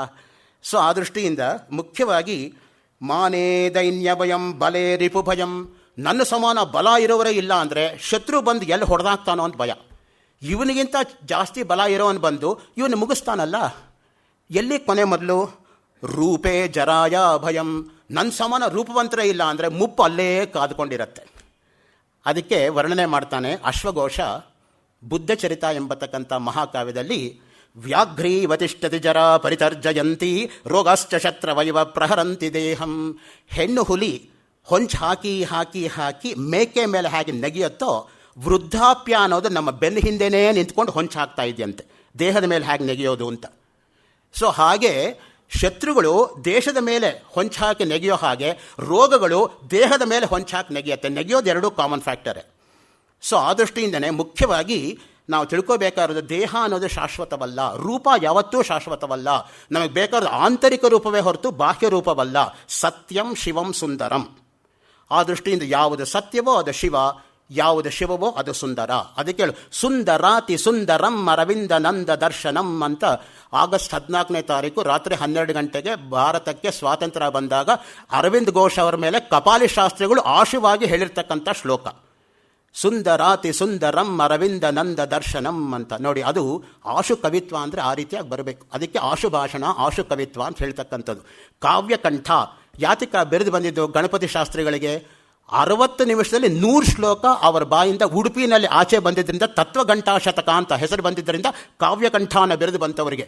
ಅದೇ ಬೆರೆದು ಅದೇ ಉಡುಪಿನಲ್ಲಿ ಗಣೇಶ್ ಅವ್ರಿಗೂ ಸಿಕ್ಕಿದೆ ಅಂತ ನಿಮ್ಮ ಗಮನಕ್ಕೆ ತರ್ತಾ ಇದ್ದೀನಿ. ಶಾಸ್ತ್ರೇ ವಾದಿ ಭಯಂ. ನನ್ನ ಸಮಾನ ಶಾಸ್ತ್ರದಲ್ಲಿ ನಿಷ್ಣಾತರೇ ಇಲ್ಲ ಅಂತ ಅಂದ್ಕೊಂಡ್ರೆ ವಾದ ಮಾಡೋರ ಹತ್ರ ನನಗೆ ಭಯ. ಯಾಕೆ ಅಂತ ಹೇಳಿದ್ರೆ ಹಿಂದಿನ ಕಾಲದಲ್ಲಿ ತರ್ಕ ಓದ್ದವರಿಗೆ ವ್ಯಾಕರಣ ಓದ್ದವರಿಗೆ ಯಾವತ್ತೂ ಪೈಪೋಟಿನೇ. ನನ್ನ ಸಮಾನ ಬುದ್ಧಿ ಹರಿತಾ ಇರೋವರೇ ಇಲ್ಲ. ಒಂದು ಸಲ ವ್ಯಾಕರಣ ಓದ್ದವನು ತರ್ಕ ಓದ್ದವನು ಬೈದ್ನಂತೆ, ಯೂಯಂ ಸರ್ವೇ ಪಶವಃ, ನೀವೆಲ್ಲ ಪಶುಗಳು ಅರ್ಥ ಇಲ್ಲ ಹೋಗಯ ಅಂತ. ಅವನು ಹೇಳಿದಂತೆ ಯದಿ ವಯಂ ಪಶವಃ ತರ್ಹಿ ಯೂಯಂ ತೃಣವಃ ಅಂತ. ನಾವೇನೋ ಪಶು ಸರಿ, ನೀನು ಯಾರು? ತೃಣ ಅಂತ ಹುಲ್ಲು. ಪಶುಗಳೇನು ಮಾಡ್ತಾರೆ? ಹುಲ್ಲನ್ನು ತಿಂದಾಕ್ಬಿಡುತ್ತೆ, ನಮ್ಮ ಸವಾಸಕ್ಕೆ ಬರಬೇಡಿ ಅಂತ. ಎಲ್ಲಿ ತನಕ ಈ ರೀತಿ ವಾದ ಮಾಡ್ತಾ ಇದ್ರೆ? ಅದಕ್ಕೆ ಹೇಳಿದ್ರು ಘಟೋವಾ ಮೃತ್ಪಿಂಡೋಪ್ಯ ನಿರಪಚ ಧೂಮೋಗ್ನಿರಚಲಃ ಪಟೋವಾ ತಂತುರ್ವಾ ಪರಿಹರತಿ ಕಿಂ ಘೋರ ಶಮನಂ ವೃಥಾ ಕಂಠಕ್ಷೋಭಂ ವಾಸಿತರಸ ತರ್ಕವಚಸ ಪದಾಂಬೋಜಂ ಶಂಭೋರ್ಭಜ ಪರಮಸೌಖ್ಯಂ ರಜಸುದೀ. ಶಿವಾನಂದ ಲಹರಿ ಶಂಕರಾಚಾರ್ಯರು ತಾರ್ಕಿಕ ಘಟಪಟೇತಿ ರಟೇಯು ಶಾಬ್ದಿಕ ಕಪಚಟೇತಿ ಪಟೇಯು ಮಾದೃಶಾಂತು ಸತಂ ಸ್ಮರಣೀಯೌ ಚಂದ್ರಚೂಡ ಚರಣೌ ರಮಣೀಯೌ. ಅಪ್ಪೈ ದೀಕ್ಷಿತರ ದುರ್ಗಾಚಂದ್ರ ಕಲಾಸ್ತುತಿಯ 22ನೇ ಶ್ಲೋಕ. ಶೇಷಾಚಲ ಶರ್ಮರು 12 ವರ್ಷದ ಕೆಳಗೆ ಅದನ್ನು ಕನ್ನಡಕ್ಕೆ ಅನುವಾದ ಮಾಡಿ ಈಗ ಯಾವ ಪುಸ್ತಕನೂ ಸಿಗ್ತಾ ಇಲ್ಲ. Copies are out of print. ಅದು ನಿಮ್ಮ ರೆಫರೆನ್ಸ್ಗೆ. ಶಾಸ್ತ್ರೇ ವಾದಿ ಭಯಂ. ಶಾಸ್ತ್ರದಲ್ಲಿ ನನ್ನ ಸಮಾನ ವಾದ ಮಾಡೋರೇ ಇಲ್ಲ ಅಂದರೆ ನಿನಗಿಂತ ಚೆನ್ನಾಗಿ ವಾದ ಮಾಡೋನು ಬಂದು ನಿನಗೇನು ಗೊತ್ತಿಲ್ಲ ಅಂತ ತೋರಿಸ್ತಾನೆ. ಗುಣೇ ಖಲಭಯಂ. ನಾನು ತುಂಬ ಗುಣವಂತ ಸದ್ಗುಣವಂತ ಅಂದರೆ ಆ ಗುಣ ಎಲ್ಲಿ ಜಾರು ಹೋಗುತ್ತೋ ಎಂಬತಕ್ಕಂಥ ಭಯ. ಕಾಯೇ ಕೃತಾಂತಾದ್ ಭಯಂ. ದೇಹಕ್ಕೆ ಯಮನ ಭಯ. ಯಮ ಬಂದು ಯಾವಾಗ ಎಳ್ಕೊಂಡು ಹೋಗ್ತಾನೋ ಏನೋ. ನೋಡಿ, ಸಾವಿತ್ರಿ ಎಷ್ಟು ದಿಟ್ಟವಾಗಿ ಉತ್ತರ ಕೊಡ್ತಾಳೆ ಯಮನಿಗೆ ಅಂದರೆ, ಒಂದು ನಚಿಕೇತ ಒಬ್ಬಳು ಸಾವಿತ್ರಿ ಇಬ್ಬರೇ ಯಮನನ್ನು ಸಾಕ್ಷಾತ್ತಾಗಿ ಫೇಸ್ ಮಾಡಿದ್ದು ಮುಖಾಮುಖಿಯಾಗಿ. ಸಾವಿತ್ರಿ ಗೊತ್ತಿತ್ತು ಸತ್ಯವಾನ್ ಅಲ್ಪಾಯುಸ್ಸು ಅಂತ. ತಾನೂ ಕಾಡಿಗೆ ಹೋದ್ಲು. ಯಮನನ್ನು ಕೇಳ್ತಾಳೆ, ಯಾಕಪ್ಪ ನೀನೇ ಬಂದೆ ನನ್ನ ಗಂಡನ ದೇಹ ಎಳ್ಕೊಂಡು ಹೋಗೋದಕ್ಕೆ? ಯಾರನ್ನಾದ್ರೂ ಕಳಿಸ್ಬೋದಾಗಿತ್ತಲ್ಲ ನಿನ್ನ ದೂತರನ್ನು. ಯಮ ಹೇಳ್ತಾನಮ್ಮ, ಎಳ್ಕೊಂಡು ಹೋಗೋದಿರಲಿ, ಮುಟ್ಟಕ್ಕೂ ಶಕ್ತಿ ಇಲ್ಲ ನಿನ್ನ ಗಂಡನ ದೇಹವನ್ನು. ನಿನ್ನ ಪಾತಿವ್ರತ್ಯ ಅನ್ನೋದು ಕಾಪಾಡ್ತಾ ಇದೆ ನಿನ್ನ ಗಂಡನ ದೇಹವನ್ನು. ಎಷ್ಟು ಸಂತೋಷ ಆಗುತ್ತೆ ಯಮನಿಗೆ ಅಂದರೆ, ನಿನ್ನ ಗಂಡನ ಪ್ರಾಣ ಬಿಟ್ಟು ಏನು ಬೇಕಾದರೂ ಕೇಳಿ ಕೊಡ್ತೀನಿ ಅಂತ ಹೇಳ್ದ. ಅವಳು ಕೇಳ್ತಾಳೆ, ನನಗೆ ಸತ್ಯವಾನಲ್ಲಿ ಮಕ್ಕಳಾಗಬೇಕು. ಸಿಯಾಕೊಂಡ ನೋಡಿ ಯಮ ಅಲ್ಲಿ. ಪ್ರಾಣನೇ ಕೊಡದೆ ಹೆಂಗೆ ಮಕ್ಕಳಾಗಕ್ಕೆ ಸಾಧ್ಯ? ನಾನೇ ಬುದ್ಧಿವಂತ ಅಂತ ಯಮ ಅಂದ್ಕೊಂಡ್ರೆ ಯಮನನ್ನೇ ಕಟ್ಟಾಕ್ಬಿಟ್ಲು ಸಾವಿತ್ರಿ. ಸಾಮಾನ್ಯವಾಗಿ ಹೆಂಗಸರಿಗೆ ಬುದ್ಧಿ ಜಾಸ್ತಿ ಗಂಡಸನ್ನು ಕಟ್ಟಾಕೋದ್ರಲ್ಲಿ. ಕಾಯೇ ಕೃತಾಂತಾದ್ ಭಯಂ ಸರ್ವಂ ವಸ್ತು ಭಯಾನ್ವಿತಂ ಭುವಿ ನೃಣಾಂ. ನೋಡಿ, ಎಲ್ಲವೂ ಕೂಡ ಈ ಲೋಕದಲ್ಲಿ ಭಯವೇ. ವೈರಾಗ್ಯಮೇವ ಅಭಯಂ. ನಿಮಗೆ ನಿಜವಾಗಲೂ ಅಭಯ ಕೊಡ್ತಕ್ಕಂಥದ್ದು ವೈರಾಗ್ಯ ಒಂದೇ. ಇನ್ಯಾವುದೂ ಕೂಡ ಅಭಯ ಕೊಡೋಕ್ಕೆ ಸಾಧ್ಯ ಇಲ್ಲ. ವೀತರಾಗೋಹಿ ನಿರ್ದುಃಖ. ಅಷ್ಟಾವಕ್ರ ಮುನಿಗಳು ಜನಕ ಮಹಾರಾಜನಿಗೆ 16ನೇ ಅಧ್ಯಾಯ 6ನೇ ಶ್ಲೋಕ ಅಷ್ಟಾವಕ್ರ ಗೀತೆಯಲ್ಲಿ ವರ್ಣನೆ ಮಾಡ್ತಾರೆ. ಯಾರಿಗೆ ಆಸೆಗಳಿಲ್ಲವೋ ಅವರು ನಿತ್ಯ ಸುಖಿಗಳು. ನಾವು ಆಸೆ ಪಟ್ಟರೆ ತಾನೇ, ಆಸೆ ನೆರವೇರದೆ ಹೋದರೆ ನಿರಾಸೆ ಆಗೋದು. ಆಸೆನೇ ಇಲ್ಲದೆ ಹೋದರೆ ನಿರಾಸೆ ಆಗೋಕ್ಕೆ ಚಾನ್ಸ್ ಇಲ್ಲ. ನಾವು ಏನಾದರೂ ಒಂದು ಪಡ್ಕೋಬೇಕು ಅಂತ ಆಸೆ ಪಟ್ಟರೆ ನನಗೆ ಯೋಗ್ಯತೆ ಇದೆಯಾ ಅಂತ ನಾನು ಪ್ರಶ್ನೆ ಮಾಡ್ಕೋಬೇಕು. ಯೋಗ್ಯತೆ ಇಲ್ಲದೆ ಪಡ್ಕೊಳ್ತಕ್ಕಂಥದ್ದಕ್ಕೆ ಯಾರೂ ಹೋಗಬಾರ್ದು. ಅದಕ್ಕೆ ಕೆಂಗಲ್ ಹನುಮಂತಯ್ಯನವರು ವಿಧಾನಸೌಧ ಕಟ್ಟಿಸಿದಾಗ ಮೈಸೂರು ಯೂನಿವರ್ಸಿಟಿ ಇಂಗ್ಲೀಷ್ ಪ್ರೊಫೆಸರ್ ಆಗಿದ್ದಂಥ ಅಣ್ಣೇಗೌಡ ಅವರು ಅವರಿಗೆ ಪರ್ಸನಲ್ ಸೆಕ್ರೆಟರಿ ಆಗಿದ್ದಾಗ ಒಂದು ಸ್ಲೋಗನ್ ಬರ್ಕೊಟ್ರಂತೆ, deserve before you desire. If at all you want to desire something you should deserve it. Undeservedly you should not even desire for that ಅಂತ. ಸೊ ಆ ರೀತಿಯಾಗಿ ನನ್ನನ್ನು ನಾನು ಪ್ರಶ್ನೆ ಮಾಡ್ಕೋಬೇಕು, ಅದು ಪಡ್ಕೊಳ್ಳೋಕೆ ನನಗೆ ಸಾಮರ್ಥ್ಯ ಇದೆಯಾ? ಸುಮ್ಮನೆ ಆಸೆ ಪಟ್ಬಿಟ್ರೆ ಪ್ರತಿಯೊಬ್ಬರಿಗೂ ನೊಬೆಲ್ ಪ್ರೈಸ್ ಬೇಕು ಅಂತ ಆಸೆ. ನಾನು ಆ ರೀತಿ ಕೆಲಸ ಮಾಡಿದ್ದೀನೇನು? ನಮ್ಮ ಹಿಂದಿನವರಿಗೆ ಆಸೆ ಇರಲಿಲ್ಲ, ಅವ್ರಿಗೊಬ್ಬೊಬ್ರಿಗೂ ನೊಬೆಲ್ ಪ್ರೈಸ್ ಸಿಗಬೇಕಾಗಿತ್ತು. DVG ಇವ್ರಿಗೆ ಕೊಡಬಾರ್ದಾಗಿತ್ತಾ ನೊಬೆಲ್ ಪ್ರೈಸು? ಎಂತಹ ಕೆಲಸ ಮಾಡಿರ್ತಕ್ಕಂಥವ್ರು ಏನಾದರೂ ಅಪೇಕ್ಷೆ ಪಟ್ರ ಅವರು? ದೇವಡೂರು ಅಪೇಕ್ಷೆ ಪಟ್ರ? ಆ ಮಟ್ಟದಲ್ಲಿ ಕೆಲಸ ಮಾಡಿರ್ತಕ್ಕಂಥ ಇವರು so noble they never wanted Nobel. ಅವ್ರಿಗೆ ಯಾಕೆ ಅದಕ್ಕೆಲ್ಲ ಅತೀತರವರು. ಅವ್ರಿಗೆ ಬೇಕಾಗಿರೋದೇನು? ವೈರಾಗ್ಯಂ ಕ್ಷಾಂತಿರೌದಾರ್ಯಂ ಸತ್ವ ಸಂಭವ. ಒಬ್ಬ ಸಾತ್ವಿಕನ ಅನುಭವಕ್ಕೆ ಬರೋದು ಯಾವುದು ಅಂದರೆ ವೈರಾಗ್ಯವೇ ಅಂತ ಪಂಚದಶೀಕಾರರು ಸ್ಪಷ್ಟವಾಗಿ ಹೇಳ್ತಾರೆ. ಅದಕ್ಕೆ ನೋಡಿ, ಶ್ರೀರಾಮನು ಕರ್ತವ್ಯ ವಿಮುಖನಾಗಿ ವೈರಾಗ್ಯದ ಪ್ರತಿಪಾದನೆ ಮಾಡಿದರೆ, ರಾಮ ಕರ್ತವ್ಯವನ್ನು, ಅರ್ಜುನನು ಕರ್ತವ್ಯ ವಿಮುಖನಾಗಿ ವೈರಾಗ್ಯದ ಪ್ರತಿಪಾದನೆ ಮಾಡಿದರೆ, ಶ್ರೀರಾಮ ಕರ್ತವ್ಯವನ್ನು ಮರೆತು ವೈರಾಗ್ಯದ ಮಾತುಗಳನ್ನು ಯೋಗ ವಾಸಿಷ್ಠದಲ್ಲಿ ಆಡ್ತಾ ಇದ್ದಾನೆ. ಇಬ್ಬರ ಕಾರ್ಯವೂ ಕೂಡ ದುಷ್ಟ ನಿಗ್ರಹ, ಧರ್ಮ ಕಾರ್ಯ. ಯದಾ ಯದಾ ಹಿ ಧರ್ಮಸ್ಯ ಗ್ಲಾನಿರ್ಭವತಿ ಭಾರತ ಅಭ್ಯುತ್ಥಾನಮಧರ್ಮಸ್ಯ ತದಾತ್ಮಾನಂ ಸೃಜಾಮ್ಯಹಂ ಪರಿತ್ರಾಣಾಯ ಸಾಧೂನಾಂ ವಿನಾಶಾಯ ಚ ದುಷ್ಕೃತಾಂ ಧರ್ಮ ಸಂಸ್ಥಾಪನಾರ್ಥಾಯ ಸಂಭವಾಮಿ ಯುಗೆ ಯುಗೆ. ಇಲ್ಲದೆ ಹೋದರೆ ಮಹಾತ್ಮರ ಅಸ್ತಿತ್ವಕ್ಕೇನು, ಯಾತಕ್ಕೋಸ್ಕರ ಹುಟ್ಟಬೇಕಾಯಿತು? ವಿನಾಕಾರಣ ಯಾವ ಮಹಾತ್ಮರೂ ಕೂಡ ಜನ್ಮ ತಾಳಲ್ಲ. ಯಾಕೆಂದರೆ 1 ಶತಮಾನಕ್ಕೆ ಒಬ್ಬ ಮಹನೀಯ ಹುಟ್ಟೋದೇ ಕಷ್ಟ. ಯಾಕೆಂದರೆ unless it is the dire need they don't descend. For us it is ascent, for them it is descent. ಅದಕ್ಕೆ ಆರೋಹಣ ಅವರೋಹಣ ಅಂತ ನಾವು ಹೇಳ್ತಕ್ಕಂಥದ್ದು. ಯಾತಕ್ಕೆ ಇಳಿತಾರೆ ಅಷ್ಟೆಲ್ಲ ಅಂದರೆ ಲೋಕ ಕಾಳಜಿ. ಲೋಕ ಸಂಗ್ರಹ ಮೇವಾಪಿ ಸಂಪಶ್ಯನ್ ಕರ್ತುಮರ್ಹಸಿ. ಲೋಕ ಎಲ್ಲ ಹಾಳಾಗ್ತಾ ಇದೆಯಲ್ಲ, ಲೋಕೋದ್ಧಾರಕ್ಕೋಸ್ಕರವಾಗಿ ಅವರು ಉಳಿತಾರೆ ಹೊರತು ಅವ್ರಿಗೇನು ಅದರಿಂದ ಆಗಬೇಕಾದ್ದಿಲ್ಲ. ಆ ಅನುಕಂಪೆ, ಆ ರೀತಿಯಾಗಿರ್ತಕ್ಕಂತಹ ಒಂದು ಲೋಕ ಕಾಳಜಿ, ಅದು ತುಂಬ ಮುಖ್ಯವಾಗಿ ಬೇಕಾಗಿರೋದು. ಆ ದೃಷ್ಟಿಯಿಂದನೇ ಮರ್ಸಿ, ಕಂಪ್ಯಾಷನ್ ಅಂತ ಅವ್ರು ಹೇಳ್ಕೊಳ್ಳೋದು. The quality of mercy is not strained, it represents the gentle rain from heaven upon the place beneath. It's twice blessed. It blesseth him that gives and him that takes. It's mightiest in the mightiest. It becomes a throned monarch better than his crown. His scepter shows the force of temporal power, the attribute to on majesty. Wherein there sit the dread and fear of kings, but mercy is above this scepter's way. It's enthroned in the hearts of kings. It's an attribute to God himself. An earthly power doth then show like his gods, when mercy seasons justice. Portia's speech, Merchant of Venice. Act 2nd, Scene 3rd, line 52, line 66, 16th century, Shakespeare, Stratford upon Avon. So ಆ ದೃಷ್ಟಿಯಿಂದ ಆ ನಿಜವಾಗಿರ್ತಕ್ಕಂಥ ಕಾಳಜಿ ಅಂದರೆ ಆ ರೀತಿಯಾಗಿರಬೇಕು, ಶಿಷ್ಯ ಕಾಳಜಿ. ಅದಿಲ್ಲದೆ ಹೋದರೆ ಏನು ಪ್ರಯೋಜನ ಬಂತು ನೋಡಿ. ಅಸಮಾಯಿಕ ವಿಷಾದ ಉಭಯ ವೀರಚೇತನಗಳು. ಅನಿತ್ಯಂ ಯೌವನಂ ಬಾಲ್ಯಂ ಶರೀರಂ ದ್ರವ್ಯ ಸಂಚಯ ಭಾವಾತ್ ಭಾವಾಂತರಂ ಯಾತಿ ತರಂಗವದನಾರತಂ ಆಯುರತ್ಯಂತ ಚಪಲಂ ಮೃತ್ಯುರೇಕಾಂತ ನಿಷ್ಠುರಃ ತಾರುಣ್ಯಂ ಚಾತಿ ತರಲಂ ಬಾಲ್ಯಂ ಜಡತಯಾಹೃತಂ. ಇದು ವಸಿಷ್ಠರು ರಾಮನಿಗೆ ಬೋಧನೆ ಮಾಡ್ತಾ ಇರೋದು. ನಿಮಗಿನ್ನ ಹಿನ್ನೆಲೆ ಕೊಡ್ತಾ ಇದ್ದೀನಿ. ನಾನು ಇನ್ನೂ ಯೋಗ ವಾಸಿಷ್ಠಕ್ಕೆ ಪ್ರವೇಶನೇ ಮಾಡಿಲ್ಲ. ಯಾಕೆಂದರೆ ಹಿನ್ನೆಲೆಯಲ್ಲಿ ಯೋಗ ಅಂದ್ರೇನು, ವೇದಾಂತ ಅಂದ್ರೇನು ಅದೆಲ್ಲ ಅರ್ಥಕೊಂಡ್ರೇ ಆಮೇಲೆ ಗ್ರಂಥ ಸುಲಭವಾಗಿ ಗ್ರಹಿಸೋದಕ್ಕೆ ಸಾಧ್ಯ ಆಗೋದು. ಆದ್ದರಿಂದ ಪ್ರಾಯಶಃ ನಾಳೆ ನಾಳಿದ್ದೂ ಉಪೋದ್ಘಾತನೆ ಕಳೆದೋಗತ್ತೋ ಏನೋ ಇರಲಿ, ಕ್ಷಮಿಸಬೇಕು ನೀವು. ನಿಧಾನಕ್ಕೆ ಹೋಗ್ತಾ ಇದ್ದೀನಿ. ಯಾಕೆಂದರೆ ಯಾವಾಗಲೂ ಕೂಡ ಅಲ್ಪಾರಂಭ ಕ್ಷೇಮಕರ ಅಂತ ನಮ್ಮಲ್ಲೊಂದು ಮಾತು. ಆಮೇಲೆ ಪಿಕಪ್ ಆದರೂ ಪರವಾಗಿಲ್ಲ. ಬ್ರಾಡ್ಗೇಜ್ಗೆ ಎತ್ಕೋತಾನೆ ಬ್ರಾಡ್ಗೇಜಲ್ಲಿ ಶುರು ಮಾಡಿಬಿಟ್ರೆ ಡೀರೇಲ್ ಆಗಿಬಿಡುತ್ತೆ. ಸೊ ಆ ದೃಷ್ಟಿಯಿಂದ ಅನಿತ್ಯಂ ಯೌವನಂ ಹೇಳ್ತಾರೆ ನೋಡಿ. ಯೌವನ ಎಂಬತಕ್ಕಂಥದ್ದು ಅನಿತ್ಯವಾಗಿರ್ತಕ್ಕಂಥದ್ದು. ಪ್ರತಿಯೊಬ್ಬರಿಗೂ ಕೂಡ ಭೀಷ್ಮಾಚಾರ್ಯರ ತರಹ ಮಕ್ಕಳಿರಲ್ಲ. ಯೌವನವನ್ನು ಅದಲು ಬದಲು ಮಾಡ್ಕೊಳ್ಳೋದಕ್ಕೆ ಶಂತನುಗೇನೋ ಭೀಷ್ಮಾಚಾರ್ಯರು ಸಿಕ್ಕಿದ್ರು, ಎಲ್ರಿಗೂ ಎಲ್ಲಿ ಸಿಗ್ತಾರೆ? ಆ ರೀತಿಯಾಗಿರ್ತಕ್ಕಂಥ ಮಕ್ಕಳು ನೋಡಿ ಎಷ್ಟು ಭಯಂಕರವಾಗಿರ್ತಕ್ಕಂಥ ಪ್ರತಿಜ್ಞೆ. ಅದಕ್ಕೆ ಹೇಳ್ತಕ್ಕ ಭೀಷ್ಮ ದೇವವ್ರತ. ಭೀಷ್ಮ ಆಗಿದ್ದೇ ಒಂದು ಅಚ್ಚರಿಯಾಗಿರ್ತಕ್ಕಂಥ ಗ್ರಂಥ ಭೀಷ್ಮಚರಿತಂ ಅಂತ ಒಂದು ಮಹಾಕಾವ್ಯ ಇದೆ.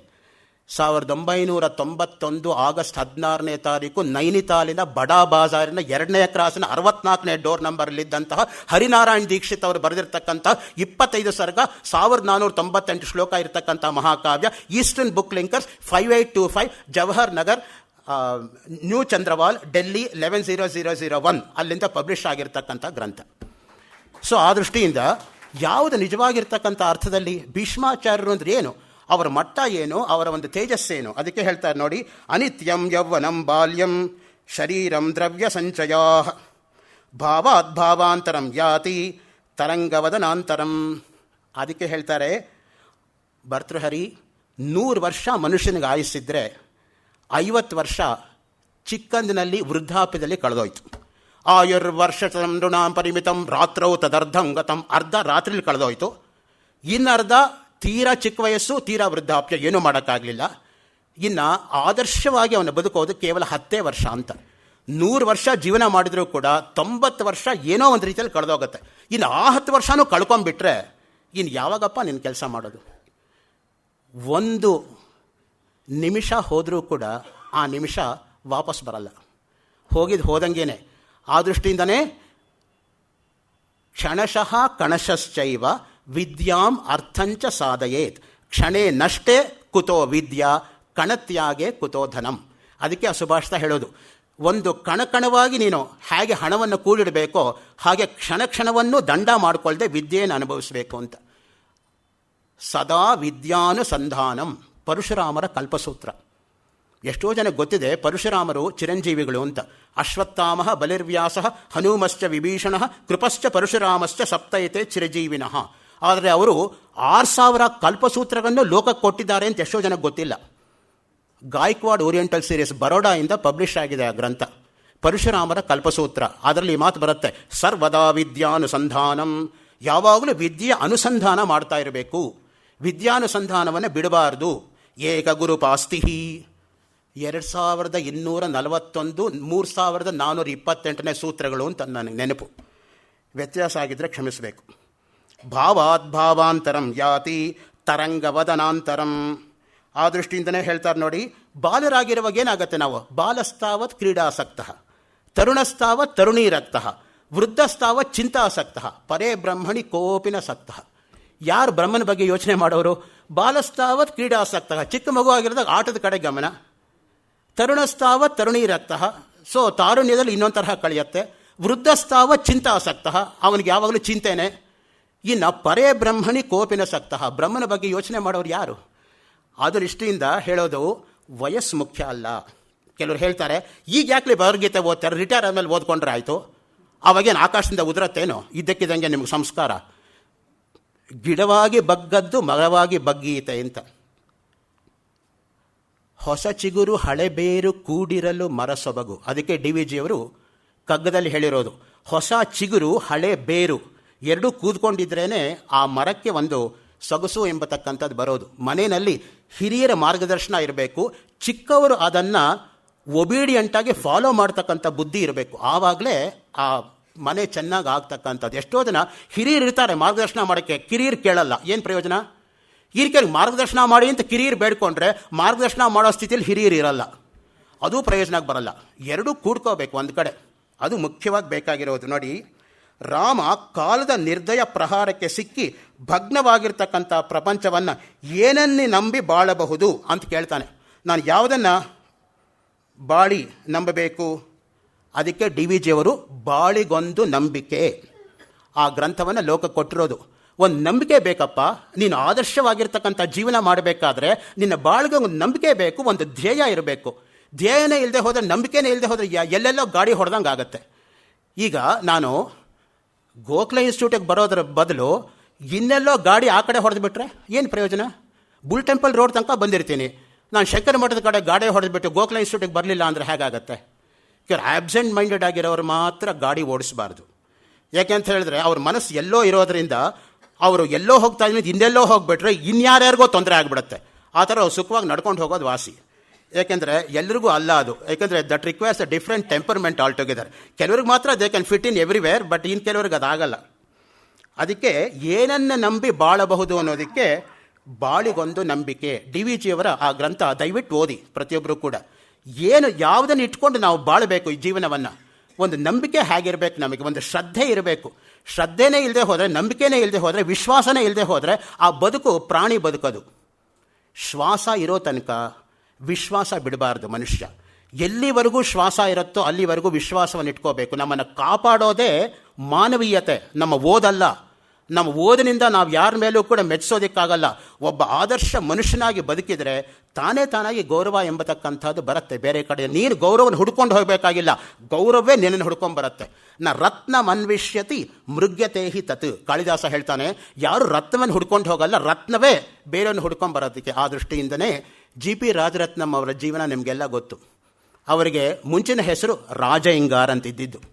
ಒಂದ್ಸಲ ಕ್ಲಾಸಲ್ಲಿ ಮೇಷ್ಟ್ರು ಪಾಠ ಮಾಡುವಾಗ ಬೈದ್ಬಿಟ್ರಂತೆ, ಇವರೆಲ್ಲ ರತ್ನಗಳು ಮುಂಡೆ ಏನೂ ಅರ್ಥ ಆಗಲ್ಲ ಅಂತ. ತಕ್ಷಣ ಅವರು, ನಾನು ಪ್ರೂವ್ ಮಾಡ್ತೀನಿ ಯಾಕೆ ನಾನು ರತ್ನ ಅಲ್ವೋ ಅಂತ ಅಯ್ಯಂಗಾರನ್ನು ಕಿತ್ತಾಕ್ಬಿಟ್ಟು ರತ್ನಮ್ಮನ್ನು ಸೇರಿಸ್ಕೊಂಡ್ರಂತೆ. I will become Rajaratnam, I am not Raja Iyengar from now onwards, I will show to the world and ಈ ಪ್ರೂವ್ಡ್ ಇಟ್. ಎಂಥ ಕಂಚಿನ ಕಂಠ ರಾಜರತ್ನಂ ಅವ್ರು ಪಾಠ ಮಾಡಿದರೆ 3 ಕ್ಲಾಸ್ ಯಾರೂ ಪಾಠ ಮಾಡೋಕ್ಕೆ ಆಗ್ತಾ ಇರಲಿಲ್ಲ. ಆ ತರಹ ಕಂಚಿನ ಕಂಠ.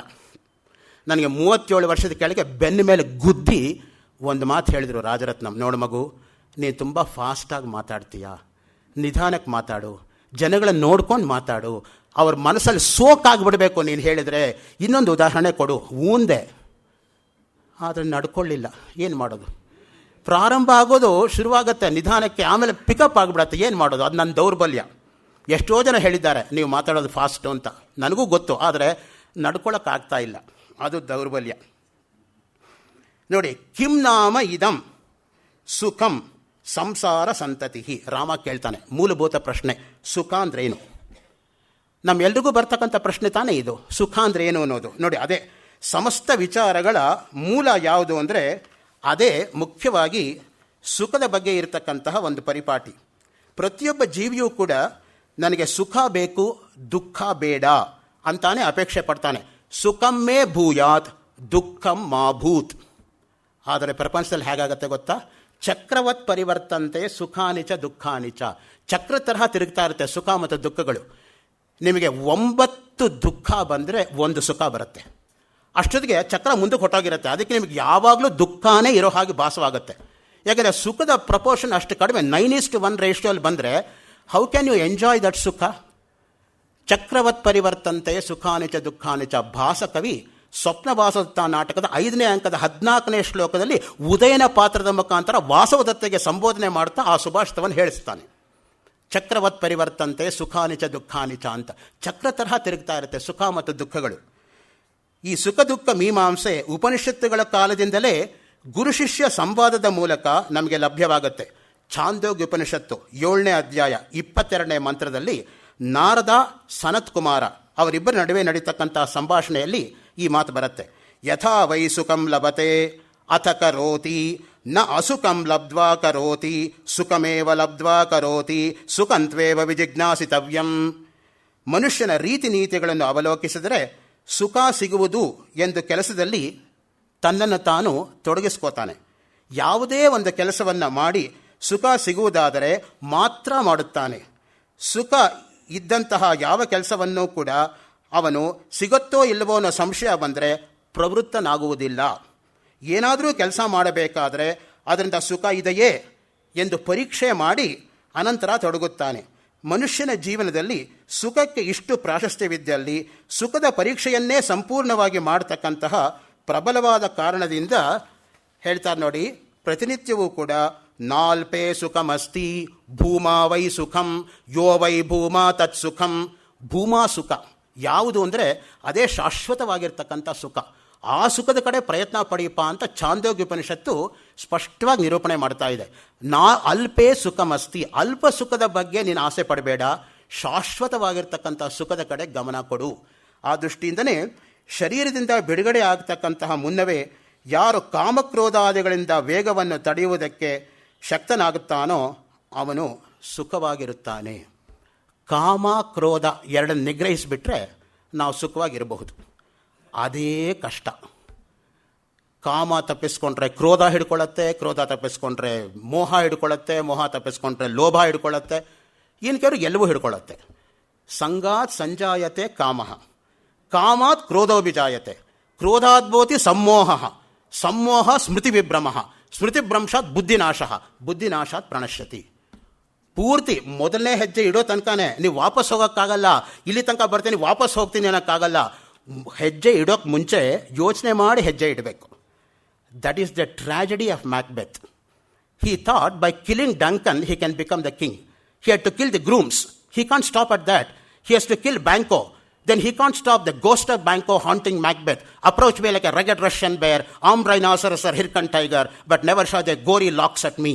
Macbeth's address to ghost of Banquo. So ಆ ದೃಷ್ಟಿಯಿಂದ ನೀನು ಅರ್ಧ ಬಂದು ವಾಪಸ್ ಹೋಗೋಕ್ಕಾಗಲ್ಲ. ಮೊದಲೇ ಯೋಚನೆ ಮಾಡ್ಕೊಂಡು ಮುಂದಕ್ಕೆ ನೀನು ಕಾಲಿಡಬೇಕು. ಒಂದು ಹೆಜ್ಜೆ ಮುಂದೆ ಇಟ್ಟರೆ ಹೆಜ್ಜೆ ವಾಪಸ್ ತಗೋಬೋದು. ಒಂದು ಮಾತು ಬಾಯಿಂದ ಬಂದುಬಿಟ್ರೆ ನಾನು ಆಡಲಿಲ್ಲ ಅಂತ ಹೇಳೋಕ್ಕಾಗಲ್ಲ. A slip of the foot can be restored back, never the slip of the tongue. Polonius Hamlet ಹೇಳ್ತಾನೆ ಆ ಮಾತನ್ನು, ಹ್ಯಾಮ್ಲೆಟ್ ನಾಟಕದಲ್ಲಿ. ಒಂದು ಹೆಜ್ಜೆ ಇಟ್ಟರೆ ಹೆಜ್ಜೆ ತಗೋಬೋದು, ಮಾತು ಬಂದರೆ I did not mean so ಅಂತ ಹೇಳೋಕ್ಕಾಗಲ್ಲ. ನೋ ಮೀನು ಆರ್ ಮೊಸಳೆ will come to your aid.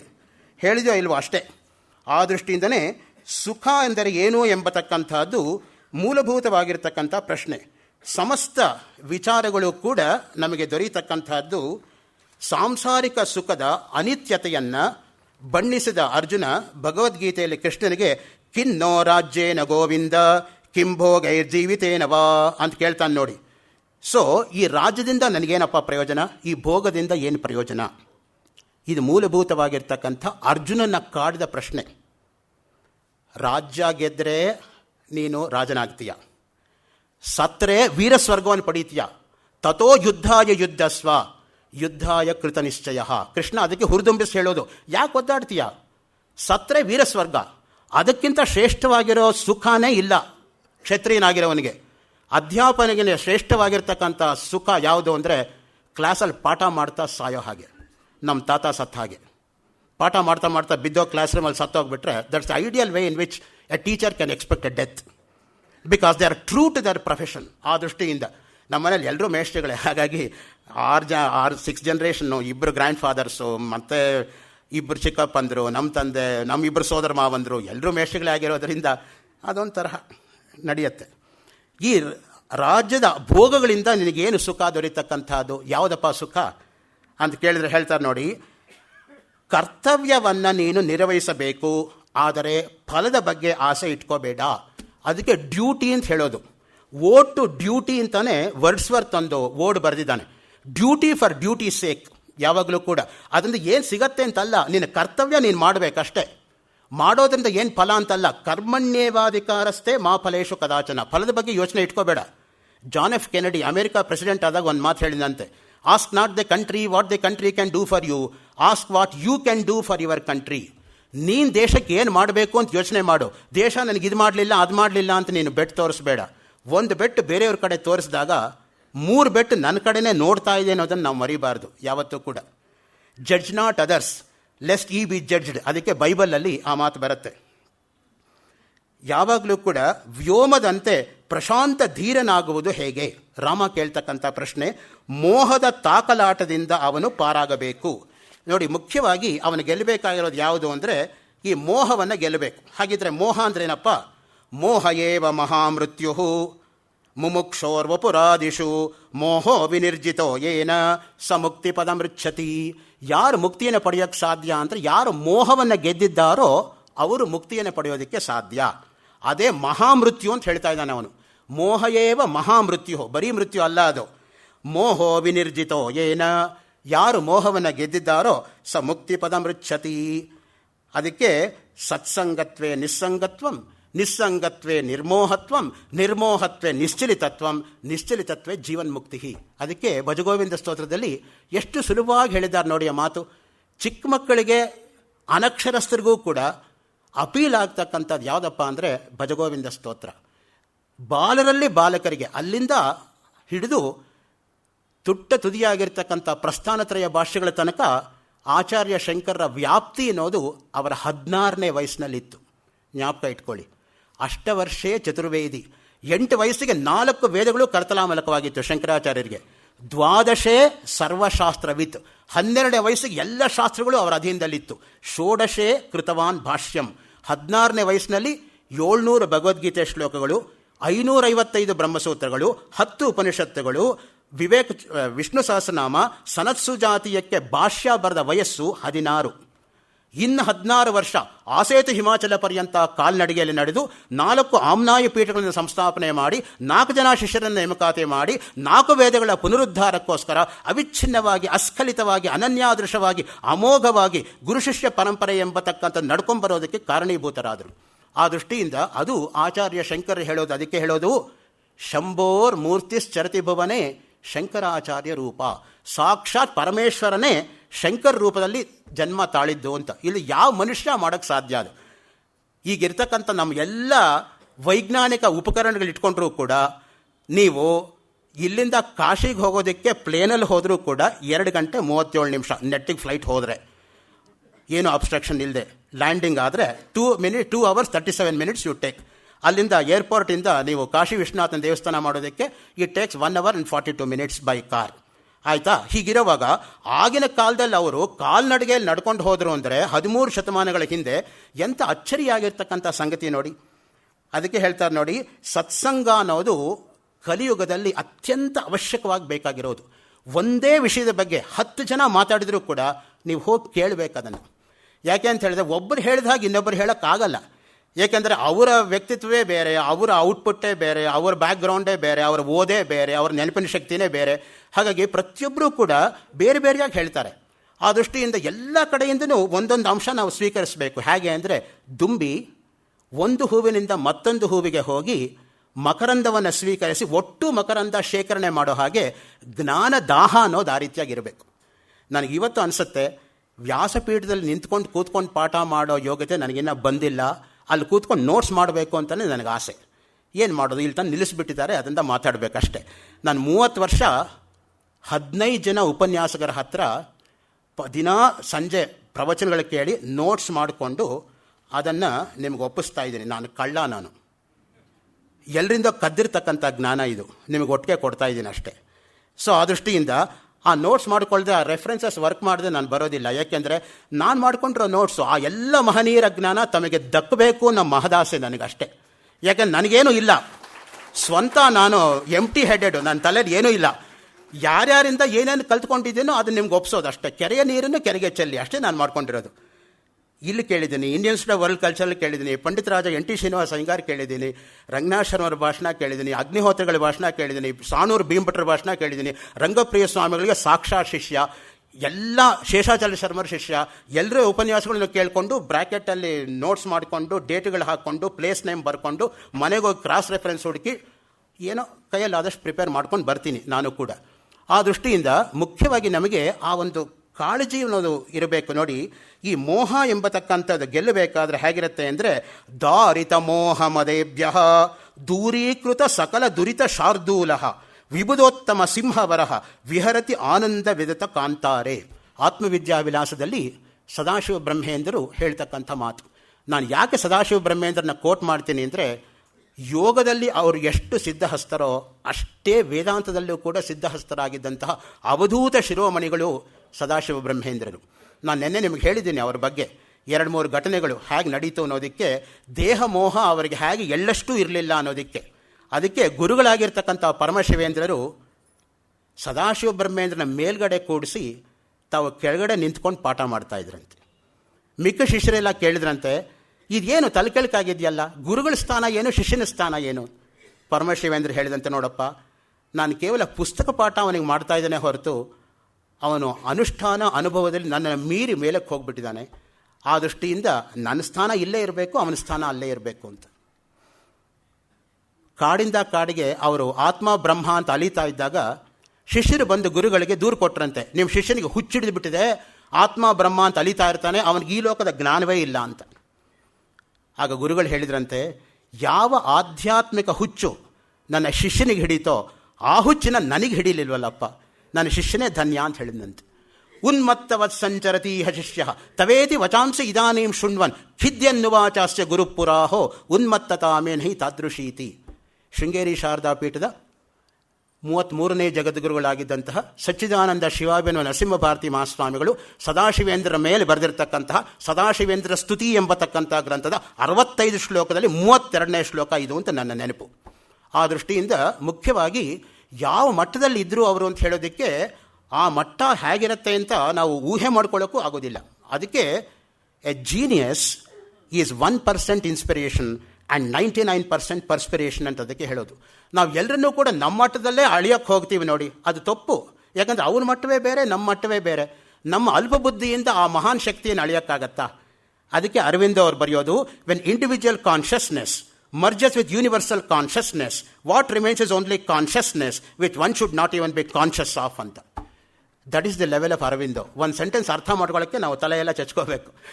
ಆ ಮಟ್ಟದಲ್ಲಿ ಅವ್ರು ಬರೀತಕ್ಕಂಥ ರೈಟಿಂಗ್ಸ್ ಅಂದರೆ probably the best Indian epic ever written is Savitri by Aurobindo.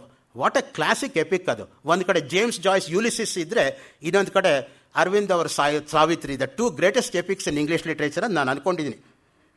Satyanarayana ಮೂರ್ತಿಗಳು ಸರ್ಟಿಫಿಕೇಟ್ ಮಾಡಬೇಕಷ್ಟೆ.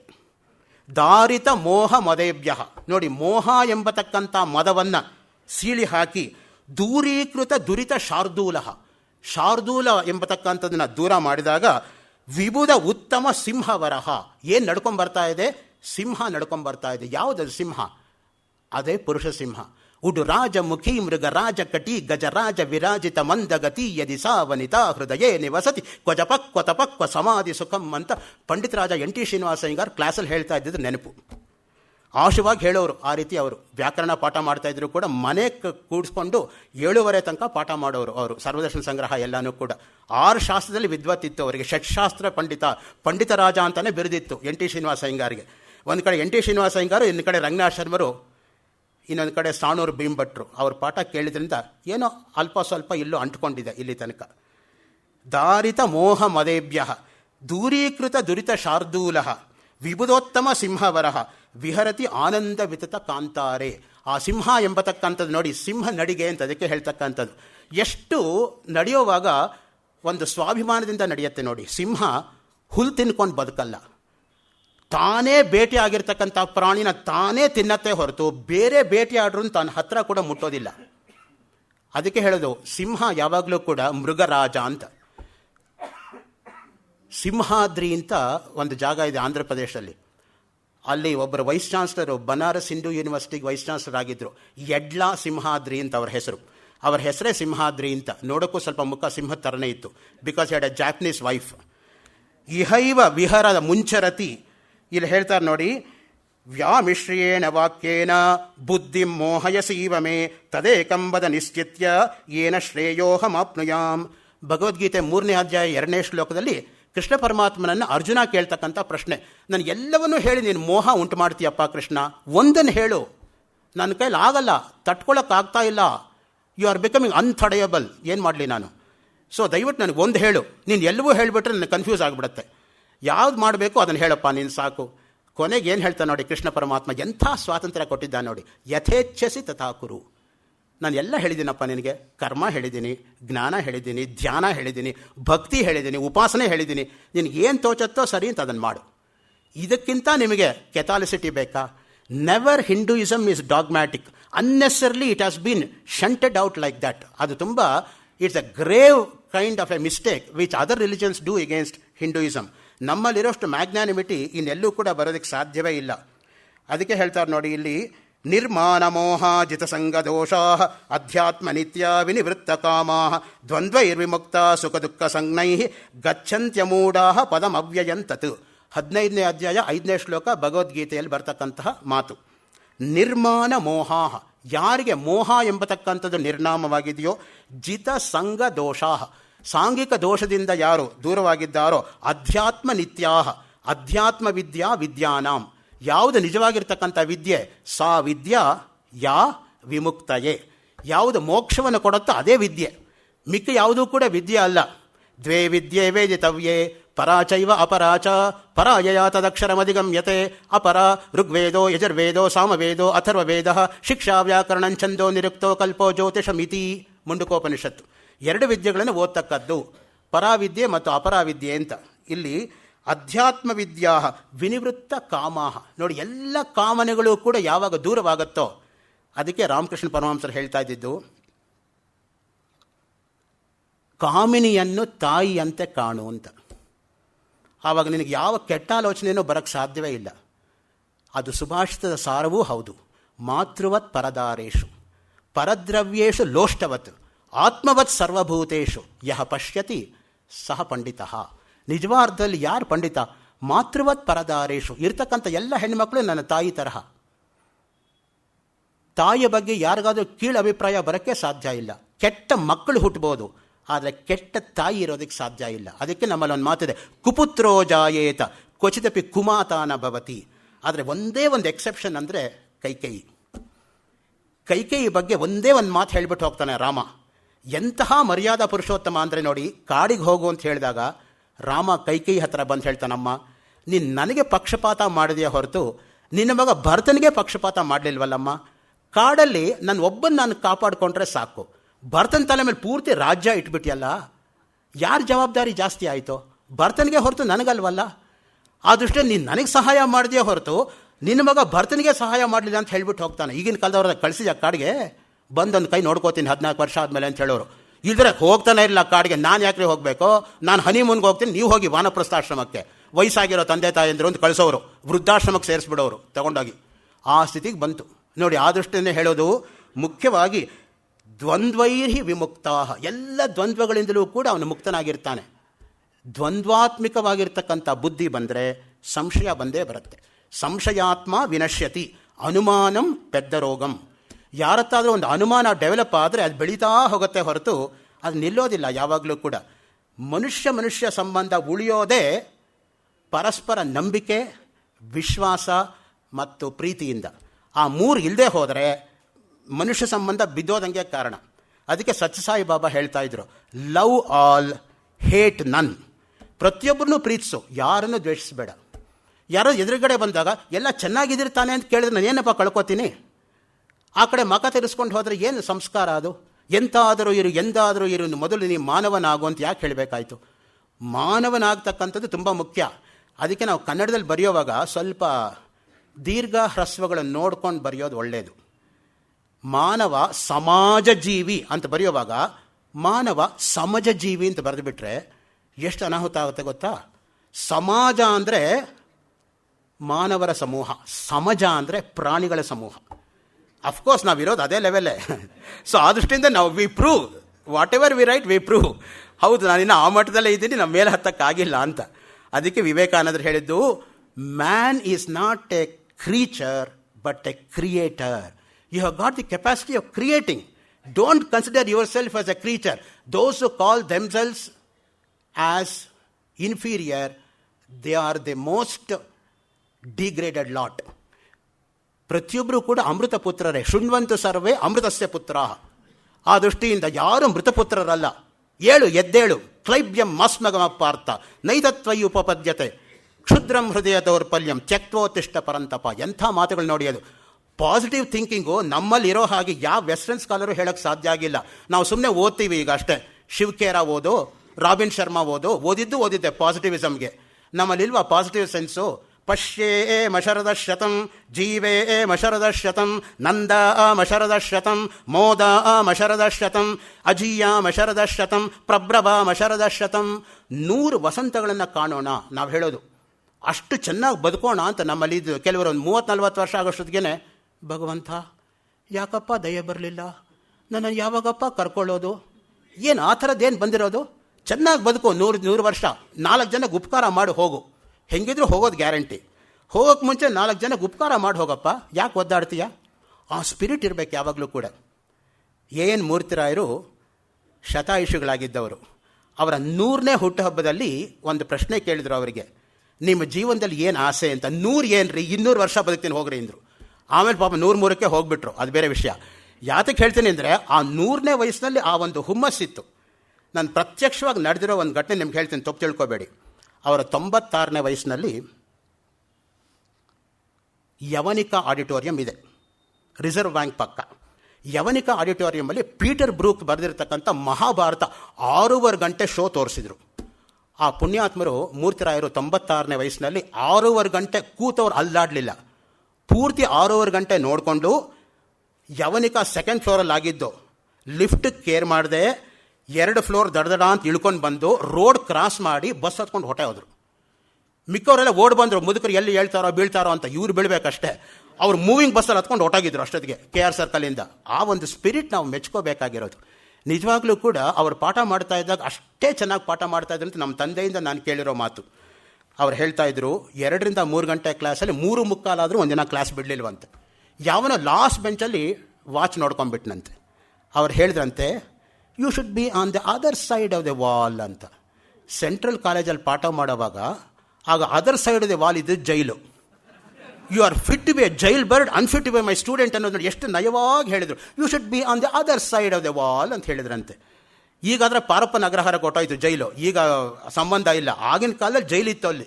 ಸೊ ಆ ದೃಷ್ಟಿಯಿಂದನೇ ಹೇಳ್ತಕ್ಕಂಥದ್ದು ಯಾವಾಗಲೂ ಕೂಡ ಆ ನಾಜೂಕು, ಆ ನಯ ಮತ್ತು ಅವ್ರಿಗಿದ್ದಂತಹ ಒಂದು ಮೇಧಾಶಕ್ತಿ, ಅವ್ರಿಗಿದ್ದಂಥ ಒಂದು ಆತ್ಮವಿಶ್ವಾಸ ಮತ್ತು ದೃಢವಾಗಿರ್ತಕ್ಕಂಥ ಒಳ್ಳೇದು ಮಾಡಬೇಕು ಎಂಬತಕ್ಕಂಥ ನಂಬಿಕೆ, ಅದೆಲ್ಲವೂ ಕೂಡ ಆದರ್ಶಪ್ರಾಯವಾಗಿರ್ತಕ್ಕಂಥ ಗುಣಗಳು. ನಾವು ಅದನ್ನು ಪಡ್ಕೋಬೇಕು. ಕೊನೆಗೆ ಅರ್ಜುನ ಏನು ಹೇಳ್ತಾನೆ ನೋಡಿ, ನಷ್ಟೋ ಮೋಹ ಸ್ಮೃತಿರ್ಲಬ್ಧ ತ್ವತ್ ಪ್ರಸಾದಾತ್ ಮಯ. ಸ್ಪಷ್ಟವಾಗಿ ಹೇಳ್ಕೊತಾನೆ ನೋಡಿ. ಮೊದಲು ಮೋಹ ಇದೆ ಅಂತ ಹೇಳಿದವನು ಬಾಯಲ್ಲೇನೆ ನನಗೆ ಮೋಹ ಇಲ್ಲ ಅಂತ ಬಿಡಿಸ್ದ Krishna. That is the ideal teacher's quality. ಒಬ್ಬ ಆದರ್ಶ ಗುರುವಾಗಿ ಯಾರಾದರೂ ಯೋಚನೆ ಮಾಡಿದೆ ಕೃಷ್ಣ ಪರಮಾತ್ಮನನ್ನು, ಕೃಷ್ಣನಿಗಿಂತ ದೊಡ್ಡ ಗುರುವೇ ಇರೋಕ್ಕೆ ಸಾಧ್ಯ ಇಲ್ಲ. ಕೃಷ್ಣಂ ಒಂದೇ ಜಗದ್ಗುರುಂ. ನೋಡಿ, ಶಿಷ್ಯನ ಬಾಯಿಂದಾನೇ ಅವನು ಯಾವುದು ಪ್ರಶ್ನೆ ಕೇಳಿದ್ನೋ ಅವನ ಬಾಯಿಂದಾನೇ ಉತ್ತರ ಅವನಿಂದಾನೇ ಹೇಳಿ ಕಳಿಸ್ದ. ಅದು that's the art of extracting the answers from the student. ಸುಮ್ಮನೆ ಇವನು 1 ಗಂಟೆ ಗಂಟಲು ಹರ್ಕೊಂಡು ಪಾಠ ಮಾಡೋದಲ್ಲ, ಅವರಿಂದಾನೇ ಉತ್ತರ ತರಿಸ್ಬೇಕು. ಅದು that's the hallmark of a good teacher. Rangapriya ಸ್ವಾಮಿಗಳು ಹೇಳ್ತಾ ಇದ್ದ ಹಾಗೆ, a good teacher is one who knows where to pass, where to stress and where to follow the touch and go method ಅಂತ. ಎಲ್ಲದನ್ನು ಒಂದೇ ತರಹ ಪಾಠ ಮಾಡಬೇಡಪ್ಪ, ಒಂದೊಂದು ತರಹ ಪಾಠ ಮಾಡಿದ್ರೆ ಅವರಿಗೆ ಗೊತ್ತಾಗತ್ತೆ ಅನ್ನೋ ದೃಷ್ಟಿಯಿಂದ ಈ ಮೋಹ ಎಂಬತಕ್ಕಂಥದ್ದು ಮುಖ್ಯವಾಗಿ ಮನುಷ್ಯ ದಾಟಬೇಕು ಅಂತ ಹೇಳ್ತಾರೆ ನೋಡಿ. ಅದಾದ ಮೇಲೆ ಈ ರಾಜ್ಯ ಐಶ್ವರ್ಯಗಳಿಂದ ನನಗೆ ಸುಖ ದೊರೆಯುತ್ತದೆಯೇ? ಇದು ರಾಮನ ಒಂದು ಪ್ರಶ್ನೆ. ಇದೇ ಪ್ರಶ್ನೆ ಯಾರಿಗೆ ಬಂತು ಗೊತ್ತಾ? ಭೋಜರಾಜನಿಗೆ ಮೋಸ ಮಾಡಿ ಅವರ ಚಿಕ್ಕಪ್ಪನಾಗಿರ್ತಕ್ಕಂಥ ಮುಂಜ ರಾಜ್ಯವನ್ನು ಹೊಡೆದು ಭೋಜನನ್ನು ಕೊಲ್ಲಿಸಬೇಕು ಅಂತ ಪ್ರಯತ್ನ ಮಾಡಿರ್ತಕ್ಕಂಥ ಬಾಯಿಂದ ಆ ಮಾತು ಕೊನೆಗೆ ಬರುತ್ತೆ. ಸಿಂಧುಲ ವಯಸ್ಸಾದ ಮೇಲೆ ಭೋಜರಾಜ ಹುಟ್ಟೋದು. ಆಗ ಒಬ್ಬ ಜ್ಯೋತಿಷ್ಕ ಬಂದು ಅಲ್ಲಿ ಹೇಳ್ತಾನೆ, 50 ವರ್ಷಾಣಿ ಸಪ್ತಮಾಸ ದಿನತ್ರಯಂ ಭೋಜರಾಜೇನ ಭೋಕ್ತವ್ಯ ಸಗೌಡೋ ದಕ್ಷಿಣಾಪತಃ. 55 ವರ್ಷ 7 ತಿಂಗಳು 3 ದಿನ ಭೋಜ ರಾಜ್ಯ ಆಳ್ತಾನೆ ಅಂತ ಹೇಳಿಬಿಟ್ಟು ಹೋದ ಅವನು, ಆ ಜ್ಯೋತಿಷ್ಕ. ಅಷ್ಟೊತ್ತಿಗೆ ಇವನಿಗೆ ವೃದ್ಧಾಪ್ಯ ಬಂದ್ಬಿಟ್ಟಿರುತ್ತೆ.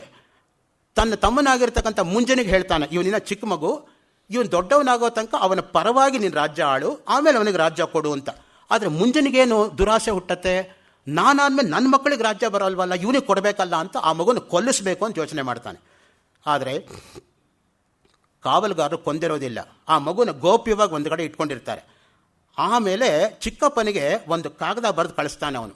ಮಾಂಧಾತ ಚ ಮಹೀಪತಿ ಕೃತೈಗಾಲಂಕಾರ ಭೂತೋ ಗತಃ ನೈಕೇನಾಪಿ ಸಮಂಗತ ವಸುಮತಿ ಮುಂಜತ್ವಯ ಯಾಸ್ಯತಿ. ಎಂಥೆಂಥ ರಾಜರೋ ರಾಜ್ಯ ಆಳಿದ್ರು ಚಿಕ್ಕಪ್ಪ.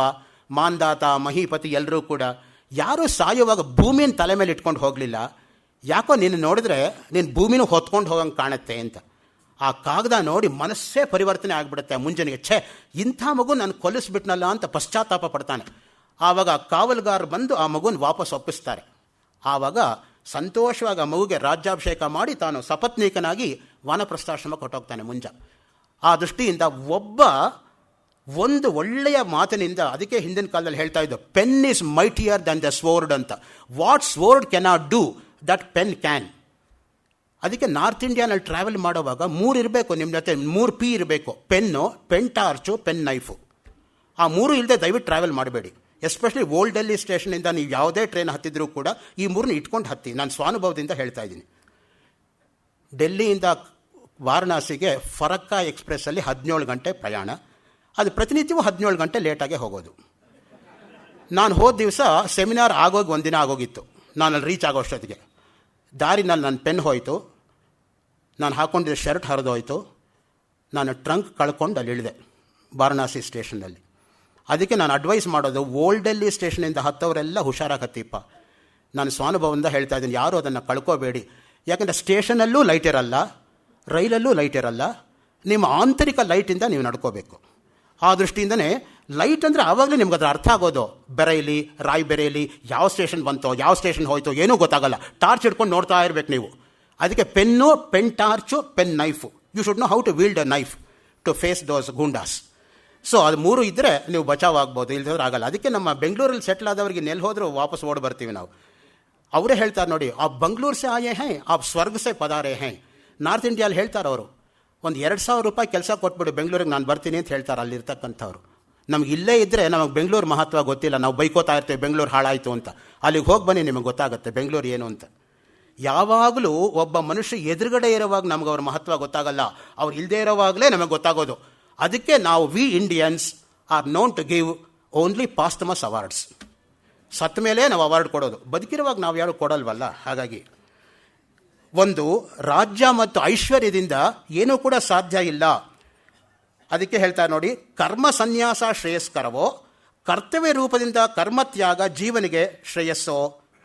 ಕರ್ತವ್ಯವನ್ನು ಹೇಗೆ ಮಾಡಬೇಕು, ಜೀವ ಅಂದರೆ ಯಾರು, ಈ ಪ್ರಶ್ನೆ ಕೇಳ್ತಾನೆ ರಾಮ ಸ್ಪಷ್ಟವಾಗಿ ವಸಿಷ್ಠರನ್ನು. ಜೀವ ಅಂದರೆ ಯಾರು ಉತ್ತರ ಕೊಡಬೇಕು ನೋಡಿ. ಅವಿದ್ಯಾ ಕಾಮಕರ್ಮ ವಿಶಿಷ್ಟ ಕಾರ್ಯಕರಣೋಪಾದರಾತ್ಮ್ಯ ಸಂಸಾರಿ ಜೀವ. ಉತ್ತರ ಕೊಡ್ತಾನೆ. ಯಾರು ಜೀವ ಅಂತ ಹೇಳಿದ್ರೆ ಅವಿದ್ಯಾ ಕಾಮಕರ್ಮ ವಿಶಿಷ್ಟ, ಅವಿದ್ಯೆಯಿಂದ ಕೂಡ್ಕೊಂಡಿರ್ತಕ್ಕಂತಹ ಮನುಷ್ಯ. ಕಾರ್ಯಕರಣ ಉಪಾಧಿ, ಅನೇಕ ಉಪಾಧಿಗಳಿಂದ ಕೂಡ್ಕೊಂಡಿರ್ತಕ್ಕಂಥ. ಉಪಾಧಿಗಳು ಅಂದ್ರೇನು, ಕ್ವಾಲಿಫಿಕೇಷನ್ಸು, ಅಡ್ಜಂಕ್ಟ್ಸು. ನಾವು ಹೇಳ್ತೀವಿ ನೋಡಿ, ಈಗ ಸಗುಣ, ಸಾಲಂಕಾರ, ಆ ರೀತಿಯಾಗಿ ಹೇಳ್ತಾ ಹೋದರೆ ಅದೆಲ್ಲ ಗುಣಗಳು. ನಿರ್ಗುಣ, ನಿರಾಕಾರ, ನಿರಂಜನ, ನಿರವಯವ, ಆ ರೀತಿ ಹೇಳ್ತಾ ಹೋದರೆ ಅದು ನಿರ್ಗುಣ. ಸೊ ನಿರ್ಗುಣದಿಂದ ಸಗುಣ, ಆ ದೃಷ್ಟಿಯಿಂದನೇ ಹೇಳ್ತಕ್ಕಂಥದ್ದು ಯಾವಾಗಲೂ ಕೂಡ. ತ್ರೈಗುಣ್ಯ ವಿಷಯ ವೇದ ನಿಸ್ತ್ರೈಗುಣ್ಯೋ ಭವ ಅರ್ಜುನ. ನೀನು ಸತ್ವವನ್ನು ಮೆಟ್ಟಿ ನಿಲ್ಲಬೇಕು ಅಂತ. ಯಾಕೆಂದರೆ ಸತ್ವದಲ್ಲೂ ಕೂಡ ಕೆಲವರಿಗೆ ಅಹಂಕಾರ ಬಂದ್ಬಿಡುತ್ತೆ, ನಾನು ತುಂಬ ಒಳ್ಳೆಯವನು. Self righteousness is one of the greatest of the since. ಯಾವಾಗಲೂ ಕೂಡ ನನ್ನ ಸಮಾನ ಚೆನ್ನಾಗಿರೋರೇ ಇಲ್ಲ ಅಂತ ಅಂದ್ಕೊಳ್ಳೋದೇ ಒಂದು ಮಹಾ ಅಪರಾಧ. ಆ ದೃಷ್ಟಿಯಿಂದನೇ ನಾನು ಅನ್ನೋದು ಹೋಗದೆ ಹೋದರೆ ಏನು ಪ್ರಯೋಜನ, ಕೊನೆ ತನಕ ಎಲ್ಲಿ ಹೋದ್ರೂ ಅಲ್ಲಿಗೆ ಬರುತ್ತೆ ವಾಪಸ್ಸು. ನಾನು ಯಾರು, ಹೂ ಆಮ್ ಐ. ರಮಣರು ಅದಕ್ಕೆ ಕೇಳಿದ್ರು, ನಾನು ಯಾರು. ಮನೋಬುದ್ಧ್ಯಹಂಕಾರ ಚಿತ್ತಾನಿ ನಾಹಂ ನ ಕರ್ಣನ್ನ ಜಿಹ್ವಾನ ಚಘ್ರಾಣ ನೇತ್ರೆ ಶಿವೋಹಂ ಶಿವೋಹಂ. ಅಷ್ಟೇ. ಯಾರು ಶಿವನನ್ನು ಭಜಿಸ್ತಾರೋ ಅವರು ಶಿವನೇ ಆಗ್ತಾರೆ, ಯಾರು ಶಿವನನ್ನು ಭಜಿಸೋದಿಲ್ವೋ ಅವರು ಶವ ಆಗ್ತಾರೆ ಅಂತ. ಶಿವಂ ಭಜಂತಿ ಯೇ ನರಾಹ ಶಿವಂ ವ್ರಜಂತಿ ತೇ ನರಾಹ ಶಿವಂ ಯೇ ಅಭಜಂತಿ ನರಾಹ ತೇ ಶವಂ ಭವಂತಿ ಅಂತ. ಶಿವ ಶವ ಅಷ್ಟೇ ವ್ಯತ್ಯಾಸ ಎರಡಕ್ಕೂ ಇರತಕ್ಕಂಥ. ಚಿಂತೆಗೆ ಇರೋ ಹಾಗೆ, ಚಿತೆಗೂ ಚಿಂತೆಗೂ 0 ಮಾತ್ರ ವ್ಯತ್ಯಾಸ ಇರೋದು. ಚಿತಾಯಾಶ್ಚ ಚಿಂತಾಯಾಶ್ಚ ಬಿಂದು ಮಾತ್ರ ವಿಶೇಷತಃ. ಚಿತಾದಹತಿ ನಿರ್ಜೀವಂ, ಚಿಂತಾದಹತಿ ಜೀವಿನಂ. ಚಿತೆ ಸತ್ತ ಮೇಲೆ ಸುಟ್ಟರೆ ಚಿಂತೆ ಬದುಕಿರುವಾಗಲೇ ಸುಟ್ಟಾಕ್ಬಿಡುತ್ತೆ ನೋಡಿ. ಆ ದೃಷ್ಟಿಯಿಂದನೇ ನಾವೆಲ್ಲರೂ ಕೂಡ ಚಿಂತೆಯಿಂದ ಆಚೆ ಬರಬೇಕು. ಅವಿದ್ಯಾ ಮುಖ್ಯವಾಗಿ ಬರ್ತಕ್ಕಂಥದ್ದು ಯಾವುದಪ್ಪ ತೊಂದರೆ ಅಂದರೆ ಅಜ್ಞಾನ ಮತ್ತು ಅವಿದ್ಯೆಯಿಂದ ಕೂಡಿಕೊಂಡಿರೋದೇ ಉಪಾಧಿ. ಅದೇ ಜೀವನಿಗೆ ಉಪಾಧಿಗಳು ಅಂದರೆ ಏನು ಅಂದರೆ ಹೆಸರು ಕೂಡ, ನಾಮ ರೂಪ, ಇದೆಲ್ಲವೂ ಕೂಡ ಉಪಾಧಿಗಳಿಗೆ ಸಂಬಂಧಪಟ್ಟಿದ್ದು. ಅದಕ್ಕೆ ನಾಮಕರಣ ಅಂತ ಒಂದು ನಮ್ಮಲ್ಲಿರ್ತಕ್ಕಂತಹ ಪದ್ಧತಿ. ಆವಾಗ 16 ಸಂಸ್ಕಾರಗಳಲ್ಲಿ ನಾಮಕರಣ ಸಂಸ್ಕಾರ ಅಂತಲೂ ಒಂದು ಮುಖ್ಯವಾಗಿರ್ತಕ್ಕಂಥ ಸಂಸ್ಕಾರ. ಇದೇ APS ಕಾಲೇಜ್, ಈವ್ನಿಂಗ್ ಕಾಲೇಜಲ್ಲಿ ಸಂಸ್ಕೃತ ಪ್ರೊಫೆಸರ್ ಆಗಿದ್ದಂತಹ ಘನಪಾಟಿ ಅನಂತ ನರಸಿಂಹಾಚಾರ್ ಅವರು 1648 ಪುಟ ಇರತಕ್ಕಂತಹ 16 ಸಂಸ್ಕಾರಗಳ ಮೇಲೆ ಸಂಸ್ಕೃತದಲ್ಲಿ ಒಂದು PhD ಥೀಸಿಸ್ ಬರೆದಿದ್ದಾರೆ. 16 ಸಂಸ್ಕಾರದ ಮೇಲೆ 1648 ಪೇಜು. ನಾನು ಇನ್ನೂ ಅದನ್ನು ಭಾಷಾಂತರ ಮಾಡೋಕ್ಕಾಗಿಲ್ಲ. ಅವ್ರು ಕೊಟ್ಟು 8 ವರ್ಷ ಆಗಿದೆ, ಬೈಕೋತಾರೆ ನನ್ನನ್ನು. ಏನೋ ಒಂದು ಮಾಡ್ತಾನೆ ಅಂತ ಕೊಟ್ಟರು, ನನಗೆ ಮಾಡೋಕ್ಕೇ ಆಗಿಲ್ಲ ಅಲ್ಲಿ ತನಕನೂ ಕೂಡ. ಕ್ಷಮಿಸಬೇಕು ಅವರು, ಕೇಳ್ಕೋತೀನಿ ಕ್ಷಮೆ. ಅವ್ರ ಮನೆಗೆ ಹೋಗ್ಬಿಟ್ಟು ಚಾಮರಾಜಪೇಟೆ ಉಮಾ ಟಾಕೀಸ್ ಹಿಂದ್ಗಡೆ ಅವ್ರ ಮನೆ ಇರತಕ್ಕಂಥದ್ದು.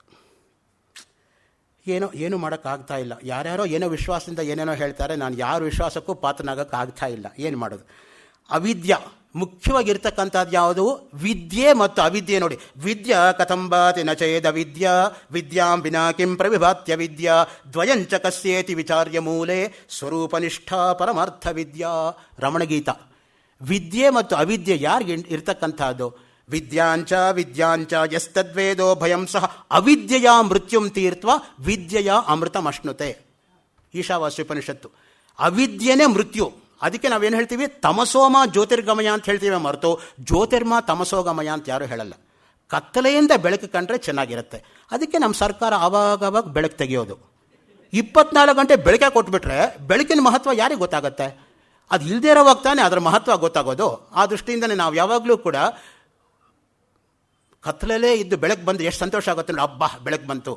ಅದರಲ್ಲೂ ಕೂಡ ಪರೀಕ್ಷೆಗೆ ಓದೋ ವಿದ್ಯಾರ್ಥಿಗಳು ಪಾಪ ಅವ್ರು ಓದೋದೇ ಹಿಂದಿನ ದಿವಸ, ಆವತ್ತೇ ಕರೆಂಟ್ ಇಲ್ಲದೆ ಹೋದರೆ ಎಷ್ಟು ಒದ್ದಾಟ ಆಗಿಬಿಡುತ್ತೆ ನೋಡಿ. ಯಾಕೆಂದರೆ ಮೊದಲನೇ ಸಲ ಅವರು ತೆಗೆದಿರ್ತಾರೆ ಟೆಕ್ಸ್ಟ್ ಬುಕ್. ಕೆಲವು ಟೆಕ್ಸ್ಟ್ ಬುಕ್ ಎಷ್ಟು ಹೊಸದಾಗಿರುತ್ತೆ ಅಂದರೆ ಬಿಚ್ಚೇ ಇರೋದಿಲ್ಲ ಅದನ್ನು. ಆ ದೃಷ್ಟಿಯಿಂದ ಇನ್ಕೆ ಇರೋ ಟೆಕ್ಸ್ಟ್ ಬುಕ್ಕೇ ಕಾಣಲ್ಲ, ಅಷ್ಟು ನೋಟ್ಸ್ ಬರೆದಿರ್ತಾರೆ. It's called marginalia. ಪಾಶ್ಚಾತ್ಯ ದೇಶದಲ್ಲಾದರೆ second hand book cost double the price. ಅವನು ಹೇಳ್ತಾನೆ, not only I am giving you the knowledge of the original author, but also the scholar who has read it and made notes, therefore give me twice.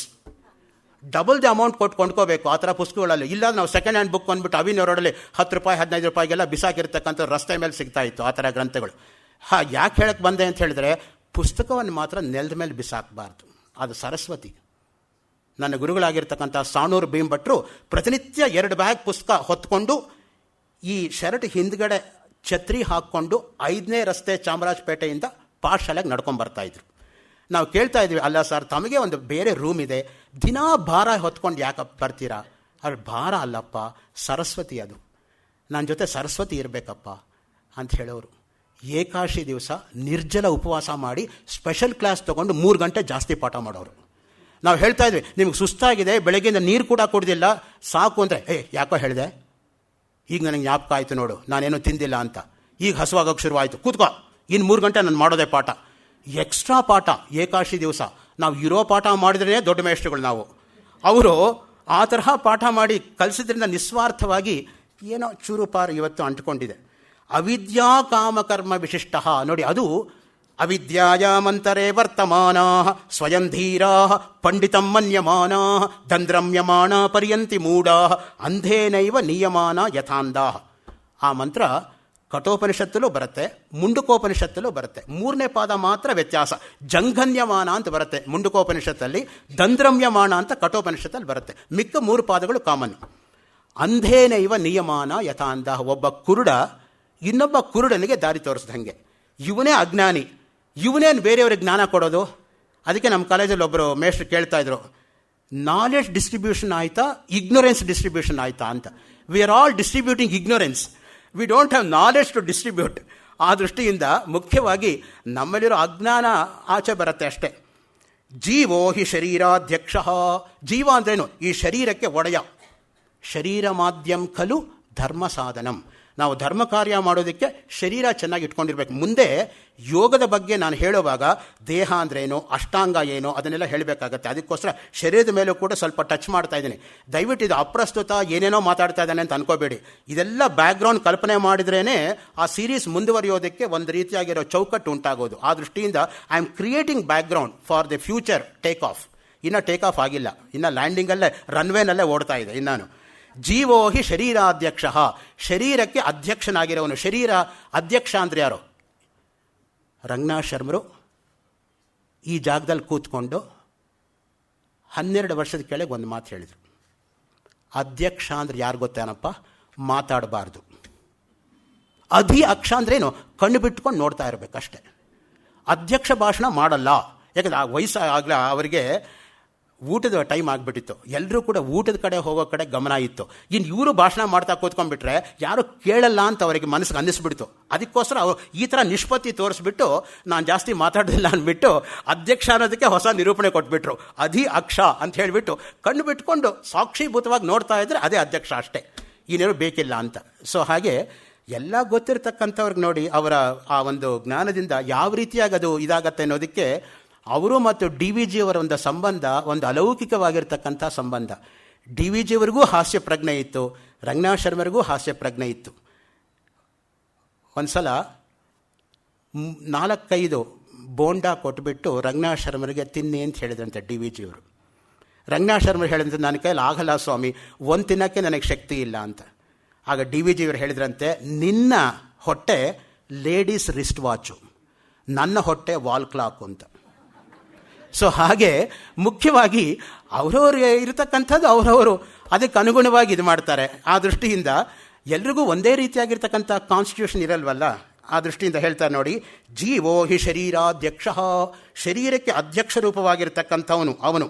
ಆ ದೃಷ್ಟಿಯಿಂದನೇ ಉಪಾಧಿಗಳು ಯಾವುದನ್ನು ನಾವು ಇಟ್ಕೋಬಾರ್ದು. ಮುಖ್ಯವಾಗಿ ಅದಕ್ಕೆ ನಾವು ಯಾರು degree ಇಟ್ಕೊಂಡು ಹುಟ್ಟಲಿಲ್ಲ, ಡಿಗ್ರಿ ಹೊತ್ಕೊಂಡು ಹೋಗೋದು ಇಲ್ಲ ಕೊನೆ ಕಾಲದಲ್ಲಿ. ಯಾತಕ್ಕೆ ಮೋಹ, ಈ ಡಿಗ್ರಿಗಳು, ಈ ಟೈಟ್ಲ್ಗಳು, ಯಾತಕ್ಕೆ ಮೋಹ ಎಂಬತಕ್ಕಂಥದ್ದು? ಅದಕ್ಕೆ ಆ ಮೋಹವನ್ನು ಕಳಿಸಿಬಿಡ್ಬೇಕು ಪೂರ್ತಿ. ಹೇಗೆ ಬರ್ತೀವೋ ಈ ಲೋಕಕ್ಕೆ ಹಾಗೆ ನಾವು ಕೊನೆಗೆ ಹೋಗೋದು. ಯಾರೂ ಏನೂ ಇಟ್ಕೊಂಡು ಬಂದಿಲ್ಲ, ಹುಟ್ಟಿದ ಕೂಡಲೇ ಮಗು ಹತ್ಕೊಂಡೇ ಲೋಕಕ್ಕೆ ಬರುತ್ತೆ. ಅಯ್ಯೋ ಪ್ರಾರಬ್ಧ ಮತ್ತೆ ಬಂದಲ್ಲ ಈ ಪ್ರಪಂಚಕ್ಕೆ ಅಂತ. ಸುತ್ತಲೂ ಇರ್ತಕ್ಕಂಥ ಮನೆಯವರು ನಗ್ತಾರೆ, ಮನೆಗೊಂದು ಒಳ್ಳೆ ಹೊಸ ಮಗು ಬಂತು ಅಂತ. ಅದೇ ಸಾಯುವಾಗ ನಿರ್ಲಿಪ್ತವಾಗಿ ಹೊಟ್ಟೋಗ್ತಾನೆ ಅವನು, ನನ್ನ ಸಂಸಾರ ಮುಗೀತು ಅಂತ. ಸುತ್ತಲೂ ಇರೋರು ಅಳ್ತಾರೆ. ನೋಡಿ, ಅಲ್ಲಿ ಏನಾದರೆ ಅದಕ್ಕೆ ಆಪೋಸಿಟ್ ಆ ಕಡೆ ಆಗ್ತಕ್ಕಂಥದ್ದು ಪ್ರಪಂಚದಲ್ಲಿ. ಅದಕ್ಕೆ ಹೇಳ್ತಕ್ಕಂಥದ್ದು ಪ್ರಪಂಚ ಎಂಬತಕ್ಕಂಥದ್ದು ಎಷ್ಟು ವಿಚಿತ್ರಪೂರ್ಣವಾಗಿರೋದು ಅನ್ನೋದಕ್ಕೆ ಈ ಅವಿದ್ಯೆಯಿಂದ ಕೂಡ್ಕೊಂಡಿರ್ತಕ್ಕಂಥವನೇ ಜೀವ. ಆ ದೃಷ್ಟಿಯಿಂದ ಜೀವನಿಗೆ ವಿಷಾದ ಯೋಗದ ಅನುಭವ ಅನಿವಾರ್ಯ. ಭೋಗ ಜೀವನದ ನಿರರ್ಥಕತೆ ಅರಿವಾಗಬೇಕು. ಅರಿವು, ಇರುವು, ತೋರುವಿಕೆ, ಕಾಣುವಿಕೆ, ಅದು ಮುಖ್ಯವಾಗಿ ನಾವು ಅರ್ಥ ತಿಳ್ಕೋಬೇಕಾದ್ರೆ. ದೃಕ್ ಅಂದ್ರೇನು, ದೃಶ್ಯ ಅಂದ್ರೇನು? ದೃಕ್ ದೃಶ್ಯ ವಿವೇಕ. ಅದಕ್ಕೆ ಆಚಾರ್ಯ ಶಂಕರ್ ಒಂದು ಗ್ರಂಥವನ್ನೇ ಬರೆದಿದ್ದಾರೆ, ದೃಕ್ ಬ್ರಹ್ಮ ದೃಶ್ಯಂ ಜಗತ್ ಇತಿ ವೇದಾಂತ ಡಿಂಡಿಮಃ. ಸೊ ದೃಕ್ಶಕ್ತಿಯೇ ನಮಃ, ಲಲಿತಾ ಸಹಸ್ರನಾಮ. ಆ ದೃಕ್ಕಿಗೆ ನಮಸ್ಕಾರ. ಲಲಿತಾ ಅಂದರೆ ಜ್ಞಾಪಕ ಬರುತ್ತೆ. ಚಂದ್ರಶೇಖರ ಭಾರತಿ ಮಹಾಸ್ವಾಮಿಗಳ ವ್ಯಾಖ್ಯಾನ ಎಡತರೆ ಸುಬ್ರಾಯ ಶರ್ಮರು, KG ಸುಬ್ರಾಯ ಶರ್ಮರಲ್ಲ, ಎಡತರೆ ಸುಬ್ರಾಯ ಶರ್ಮರು 1931 ಇಸ್ವಿನಲ್ಲಿ 317ನೇ ಡೋರ್ ನಂಬರಲ್ಲಿ 2ನೇ ಕ್ರಾಸ್ ಮಲ್ಲೇಶ್ವರಂ ಬೆಂಗಳೂರು 3ರಲ್ಲಿ ಬರೆದಿರ್ತಕ್ಕಂಥ ವ್ಯಾಖ್ಯಾನಕ್ಕೆ ಚಂದ್ರಶೇಖರ ಭಾರತಿ ಮಹಾಸ್ವಾಮಿಗಳ ಅನುಗ್ರಹದಲ್ಲಿ ಹೇಳ್ತಕ್ಕಂಥ ಮಾತೇನು ಅಂದರೆ, ಲಕ್ಷ ಪದಾರ್ಥ ವೇದೇಶು ಲಿ ಲಿಂಗಭೇದ ರಹಿತ ತತ್ವಮಸ್ಯಾದಿ ಲಕ್ಷತ್ವ ಲಲಿತಾ ಇತ್ಯಭಿಧೀಯತೆ. ಅದು ಚಂದ್ರಶೇಖರ ಭಾರತಿ ಮಹಾಸ್ವಾಮಿಗಳ ವ್ಯಾಖ್ಯಾನ. ಅದು ಅಂದ್ರೇನು? ಲಕ್ಷ ಪದಾರ್ಥ ವೇದೇಶು, ವೇದದಲ್ಲಿ ಲಕ್ಷ ಪದಾರ್ಥ ಇರಬೇಕು. ಲಿಂಗಭೇದ ರಹಿತ, ಯಾವ ಲಿಂಗದವರು ಬೇಕಾದರೂ ಅದನ್ನು ಅಭ್ಯಾಸ ಮಾಡ್ಬೋದು. ತತ್ವಮಸ್ಯಾದಿ ಲಕ್ಷತ್ವ, ತತ್ವಮಸಿಯಲ್ಲಿ ನಮ್ಮ ಲಕ್ಷ್ಯ ಇರಬೇಕು. ತತ್ ತ್ವಂ ಅಸಿ, ಆ ಬ್ರಹ್ಮವೇ ನೀನಾಗಿದ್ದೀಯಾ. ತತ್ ಅಂದರೆ ಬ್ರಹ್ಮ, ತ್ವಂ ಅಂದರೆ ಜೀವ, ಅಸಿ ಅಂದರೆ ಆಗಿದ್ದೀಯಾ. ಜೀವೋ ಬ್ರಹ್ಮೈವ ನ ಅಪರಃ, ಸದೇವ ಸೌಮ್ಯ ಇದಮಗ್ರ ಆಸೀತ್ ಏಕಮೇವಾದ್ವಿತೀಯಂ. ಏಕಂ ಅಂದರೆ ಒಂದು, ಮತ್ತು ಏವ ಯಾಕೆ, ಅದ್ವಿತೀಯಂ ಯಾಕೆ? ನಿಮಗೊಂದು ಉದಾಹರಣೆ ಕೊಡ್ತೀನಿ, ಸ್ಪಷ್ಟ ಆಗುತ್ತೆ. ಇವರು ನನ್ನನ್ನು ಕರೀತಾರೆ ಅಂತ ಇಟ್ಕೊಳ್ಳಿ. ನಾಳೆ ನಮ್ಮಲ್ಲಿ ಒಂದು ವಿಶೇಷವಾಗಿರೋ ಕಾರ್ಯಕ್ರಮ ಇದೆ, ಮನೆಗೆ ಬನ್ನಿ. ಮನೆಗೆ ಬನ್ನಿ ಅಂದರೆ ಬನ್ನಿ ಅಂತಾನೆ, ಬರಬೇಡಿ ಅಂತಲ್ಲ. 2ನೇ ಸಲ ಕೇಳ್ತಾರೆ, ಬರ್ತೀರಾ ತಾನೆ? 3ನೇ ಸಲ ಕೇಳ್ತಾರೆ, ಬರ್ದೇ ಇರಲ್ಲ ತಾನೆ? ಯಾಕೆ ಕೇಳಬೇಕು 2ನೇ ಸಲ 3ನೇ ಸಲ? ಬಂದೇ ಬರಬೇಕು, you should not miss at any cost ಅಂತ ಒತ್ತಿ ಒತ್ತಿ ಹೇಳೋದಕ್ಕೆ 2ನೇ ಸಲ 3ನೇ ಸಲ ಪ್ರಯೋಗ ಮಾಡ್ತೀವಿ. ಅದಕ್ಕೆ ಹೇಳ್ತಾರೆ ಆವೃತ್ತಿ ಅಸಕೃತೋಪದೇಶಾತ್, ಕೊನೇ ಬ್ರಹ್ಮಸೂತ್ರ ಅದು. ಸಕೃತ್ ಅಂದರೆ ಒಂದು, ಅಸಕೃತ್ ಅಂದರೆ ಮತ್ತೆ ಮತ್ತೆ ನಮ್ಮ ಅಷ್ಟು ಸಲ ಕೇಳೇ ಮನಸ್ಸಲ್ಲಿ ಉಳಿಯೋಲ್ಲ. ಇನ್ನು ಒಂದು ಸಲ ಹೇಳಿ ಮುಂದಕ್ಕೆ ಹೋಗ್ಬಿಟ್ರೆ ಗತಿ ಏನು? ನಾವೆಲ್ಲ ವಿವೇಕಾನಂದರಾಗಿ ಹುಟ್ಟಲಿಲ್ವಲ್ಲ, ಏನು ಮಾಡೋದು? ನಮ್ಗೆ ಆ ರೀತಿಯಾಗಿರ್ತಕ್ಕಂಥ ಮೆಮರಿ ಇಲ್ಲ. ಆ ದೃಷ್ಟಿಯಿಂದ ಕೇಳಿದ್ದನ್ನೇ ಕೇಳಬೇಕು, ಹೇಳಿದ್ದನ್ನೇ ಹೇಳಬೇಕು. ಅದಕ್ಕೆ ಪಾರಾಯಣ ಪದ್ಧತಿ ಇರೋ ಶ್ರವಣ, ಮನನ, ನಿಧಿಧ್ಯಾಸನ, ಅದನ್ನು ಹೆಚ್ಚು ಒತ್ತು ಕೊಟ್ಟು ಯೋಗ ವಾಸಿಷ್ಠದಲ್ಲಿ ಹೇಳ್ತಾರೆ ಅವರು. ಜ್ಞಾನಕ್ಕೆ 3 ಸಾಧನೆಗಳು: ಶ್ರವಣ, ಶ್ರೋತವ್ಯ ಶ್ರುತಿವಾಕ್ಯೇಭ್ಯ, ಮಂತವ್ಯಶ್ಚ ಮುಮುಕ್ಷುಭಿ. ಶ್ರುತಿವಾಕ್ಯವನ್ನು ಕೇಳ್ತಾ ಇರಬೇಕು ಯಾವಾಗಲೂ ಕೂಡ. ಅದಕ್ಕೆ ಹೇಳೋದು ವೇದ ಅಂದ್ರೇನು? ವೇದೋ ನಿತ್ಯಮಧೀಯತಾಂ ತದುದಿತಂ ಕರ್ಮಸ್ವನುಷ್ಠೀಯತಾಂ ತೇನೇಶಸ್ಯ ವಿಧೀಯತಾಂ ಅಪಚಿತಿ ಕಾಮ್ಯೇ ಮತಿಸ್ತ್ಯಜ್ಯತಾಂ ಪಾಪೌಗ ಪರಿದೂಯತಾಂ ಭವಸುಖೇ ದೋಷೋನ ಸಂಧೀಯತಾಂ ಆತ್ಮೇಚ್ಛಾ ವಿನಿಗಮ್ಯತಾಂ ನಿಜಗೃಹಾತ್ ತೂರ್ಣಂ ವಿನಿರ್ಗಮ್ಯತಾಂ. ವೇದ ಶಿವಃ ಶಿವೋ ವೇದಃ ವೇದಾಧ್ಯಾಯೀ ಸದಾಶಿವಃ ತಸ್ಮಾ ಸರ್ವ ಪ್ರಯತ್ನೇನ ವೇದಮೇವ ಸದಾ ಜಪೇತ್ ಅಥವಾ ವೇದಮೇವ ಸದಾ ಪಠೇತ್. 2 ಪಾಠಾಂತರಗಳು ಇದೆ. ವೇದ ಅಂದರೆ ಶಿವ, ಶಿವ ಅಂದರೆ ವೇದ. ಅದಕ್ಕೆ ಸೋಮವಾರ ಸಂಜೆ ಒಂದು ಧಾರಾಪಾತ್ರೆ ಇಟ್ಕೊಂಡು ರುದ್ರಾಭಿಷೇಕ ಮಾಡಿ ಆ ಜಲ ಅನ್ನೋದು ತೊಟ್ಟಿಕ್ತಾ ಇದ್ದ ಶಿವಲಿಂಗದ ಮೇಲೆ ಎಂತಹ ಒಂದು ಪುಣ್ಯ ಕಾರ್ಯ ಅಂತ ಹೇಳಿದರೆ, ಓಂ ನಮೋ ಭಗವನ್ ವಿಶ್ವೇಶ್ವರಾಯ ಮಹಾದೇವಾಯ ತ್ರ್ಯಂಬಕಾಯ ತ್ರಿಕಾಗ್ನಿಕಾಲಾಯ ಕಾಲಾಗ್ನಿ ರುದ್ರಾಯ ನೀಲಕಂಠಾಯ ಮೃತ್ಯುಂಜಯಾಯ ಸರ್ವೇಶ್ವರಾಯ ಸದಾಶಿವಾಯ ಶ್ರೀಮನ್ಮಹಾದೇವಾಯ ನಮಃ. ದ್ರಾಪೆ ಅಂಧಸಸ್ಪತೆ ದರಿದ್ರನ್ನೀಲಲೋಹಿತ ಯೇಷಾಂ ಪುರುಷಾಣಾಂ ಯೇಷಾಂ ಪಶೂನಾಂ ಮಾ ಭೇರ್ಮಾ ರೋಮೋ ಯೇಷಾಂ ಕಿಂಚನ ಮಮತ್. ಈ ರೀತಿ ಹೋಗುತ್ತೆ ರುದ್ರಾಧ್ಯಾಯ ಅನ್ನೋದು. ಅದಕ್ಕೆ ರುದ್ರ ಅಂದ್ರೇನು? ಅತ್ಯಂತ ಶ್ರೇಷ್ಠವಾಗಿರ್ತಕ್ಕಂತಹ ಶಿವನ ಒಂದು ಸ್ವರೂಪವೇ ರುದ್ರ ಸ್ವರೂಪ. ಆದರೆ ಇನ್ನೊಂದು ಮುಖವೇ ವೀರಭದ್ರ. ಆ ದೃಷ್ಟಿಯಿಂದ ಸದ್ಯೋಜಾತ, ತತ್ಪುರುಷ, ವಾಮದೇವ ಇದೆಲ್ಲವೂ ಕೂಡ ಶಿವನ ಪಂಚಮುಖಗಳಿಗಿರ್ತಕ್ಕಂತಹ ಶ್ರೇಷ್ಠವಾಗಿರ್ತಕ್ಕಂತಹ ಅಂಗಗಳು ಎಂಬುದಾಗಿ ನಾವು ಇಟ್ಕೊಂಡಿರ್ತಕ್ಕಂಥದ್ದು. ಭೋಗ ಜೀವನದ ನಿರರ್ಥಕ್ಕೆ ನಮಗೆ ಅರಿವಾಗಬೇಕು. ಅದಕ್ಕೆ ಅರಿವೇ ಗುರು. ಕರ್ನಾಟಕ ಯೂನಿವರ್ಸಿಟಿ ಮಾಟೋ ಏನೋ ಅರಿವೇ ಗುರು. ನಿನ್ನನ್ನು ನೀನು ಅರ್ಥಕೊಂಡ್ಬಿಟ್ರೆ ಅಷ್ಟು ಸಾಕಪ್ಪ, ಇನ್ನೇನು ನಾವು ಮಾಡಬೇಕಾಗಿಲ್ಲ. ಅರಿವು ಅಂತ ಒಂದು ಪುಸ್ತಕ ಇದೆ. ಮೈಸೂರು ಯೂನಿವರ್ಸಿಟಿ ಫಿಲಾಸಫಿ ಪ್ರೊಫೆಸರ್ ಆಗಿದ್ದಂಥ ಜಿ ಶ್ರೀನಿವಾಸನ್, 112 ಮೊದಲನೇ ಮುಖ್ಯ ರಸ್ತೆ, ಜಯಲಕ್ಷ್ಮೀಪುರ, ಮೈಸೂರು 570012. ಆ ಗೃಹದಲ್ಲಿ ವಾಸವಾಗಿದ್ದು 1988 ಆಗಸ್ಟ್ 16ನೇ ತಾರೀಕು DVK ಮೂರ್ತಿ ಪಬ್ಲಿಕೇಶನ್ನಿಂದ ಮೈಸೂರಿಂದ ಪ್ರಕಟ ಆಗಿರ್ತಕ್ಕಂಥ 128 ಪುಟ ಕನ್ನಡದಲ್ಲಿರ್ತಕ್ಕಂಥ ಗ್ರಂಥ ಅರಿವು. ಅರಿವು ಅಂದರೆ ನನ್ನನ್ನು ನಾನು ಅರ್ಥಕೋಬೇಕು ಅಂತ ಅವ್ರು ಬಳಸಿರ್ತಕ್ಕಂಥದ್ದು. ನಾನು ಅಂದರೆ ಏನು ಅನ್ನೋದ್ರ ಮೇಲೆ, ಅರಿವು ಅನ್ನೋದ್ರ ಮೇಲೆ ಒಂದು ಪುಸ್ತಕ ಬರೆದುಬಿಟ್ಟಿದ್ದಾರೆ ಅವರು, ಜಿ ಶ್ರೀನಿವಾಸನ್ ಅವರು. ಸೊ ಯಾತಕ್ಕೆ ಹೇಳ್ತಾ ಇದ್ದೀನಿ ಅಂತ ಹೇಳಿದ್ರೆ, ನಮ್ಮನ್ನು ನಾವು ಅರ್ಥಕೊಳ್ತಕ್ಕಂಥದ್ದು ತುಂಬ ಮುಖ್ಯವಾಗಿರ್ತಕ್ಕಂಥದ್ದು. ಇರುವು, ತೋರುವಿಕೆ, ಇರುವಿಕೆ, ಅದೆರಡಕ್ಕೂ ವ್ಯತ್ಯಾಸ ತಿಳ್ಕೋಬೇಕು. ಯಾವುದು ತೋರತ್ತೋ ಅದು ಹೋಗುತ್ತೆ, ಯಾವುದು ಇರತ್ತೋ ಅದು ಯಾವಾಗಲೂ ಇರುತ್ತೆ. ಅದಕ್ಕೆ ಅವ್ರು ಹಾಗೆ ತೋರ್ತಾ ಇದ್ದಾರೆ ಅಂದರೆ ಡೇಂಜರಸ್ ಸ್ಟೇಟ್ಮೆಂಟು. ಮರುಕ್ಷಣದಲ್ಲಿ ಇನ್ನೊಂದು ಥರ ತೋರ್ತಾರೆ ಅನ್ನೋ ಅರ್ಥ ಬರುತ್ತೆ. Is a turncoat, is a chameleon ಅನ್ನೋ ಅರ್ಥ, ಗೋಸಂಬೆ ಥರ ಬಣ್ಣ ಬದಲಾಯಿಸ್ತಾರೆ ಅನ್ನೋ ಅರ್ಥ ಬರುತ್ತೆ. ಅವ್ರು ಹಾಗಿದ್ದಾರೆ ಅಂದರೆ ಒಳ್ಳೆ ಮಾತು ಯಾವಾಗಲೂ ಕೂಡ. ಸದೇವ ಸೌಮ್ಯ ಇದಮಗ್ರ ಆಸೀತ್ ಏಕಂ ಏವ ಅದ್ವಿತೀಯಂ. ಒಂದು, ಒಂದೇ, ಎರಡಲ್ಲದ್ದು. ಒತ್ತಿ ಒತ್ತಿ ಹೇಳೋದಕ್ಕೋಸ್ಕರ ಏನೋ ಹೇಳ್ತಾರೆ ತೆಲುಗಲ್ಲಿ, ಹಾಗೆ ಒತ್ತೊತ್ತಿ ಪಲಕರ ವೈದಿಕ ಪಿಲ್ಲ ಅಂತ. ಸೊ ಒಂದ್ಸಲ ಹೇಳಿದ್ರೆ ಹೋಗಲ್ವಂತೆ, ಮತ್ತೆ ಮತ್ತೆ ಅದನ್ನೇ ಹೇಳ್ತಾ ಇರಬೇಕು. ಹಾಗೆ ಕೇಳಿ ಕೇಳಿ ಅಭ್ಯಾಸ ಆಗಬೇಕು. ಸುಖದ ಹಾದಿಯನ್ನು ಆಂತರಿಕ ಸಾಮರಸ್ಯ ಮಾಯವಾಗಿ ದುರವಸ್ಥೆಗೀಡಾದಾಗ ರಾಮ ಅರ್ಜುನ ಇಬ್ಬರೂ ಕೂಡ ವ್ಯಕ್ತಿತ್ವದ ಸ್ಪ್ಲಿಟ್ ಪರ್ಸ್ನಾಲಿಟಿ ಥರ ನಮಗೆ ಕಾಣಿಸ್ತಾರೆ. ಆದರೆ ಕಾಣಿಸ್ತಾರೆ, ಇರೋದಲ್ಲ. ಯಾವುದು ಕಾಣುತ್ತೋ ಅದು ಹೋಗುತ್ತೆ. ದೃಶ್ಯವಾಗಿರೋದು ಯಾವತ್ತೂ ಕೂಡ ಸತ್ಯವಲ್ಲ, ದೃಕ್ಕೇ ಸತ್ಯ ಯಾವತ್ತೂ ಕೂಡ. ಅದು ಹೆಂಗೆ ಅಂತ ಹೇಳಿದ್ರೆ, ಈ ಪ್ರಪಂಚ ಕೇವಲ ಕಾಣುವಿಕೆ. ರಾಧಾಕೃಷ್ಣನ್ ಹೇಳೋ ಮಾತಲ್ಲಿ ಹೇಳೋದಾದರೆ, ವರ್ಲ್ಡ್ ಈಸ್ ಎ ಫ್ಯಾಂಟಸ್ಮಗೋರಿಯಾ.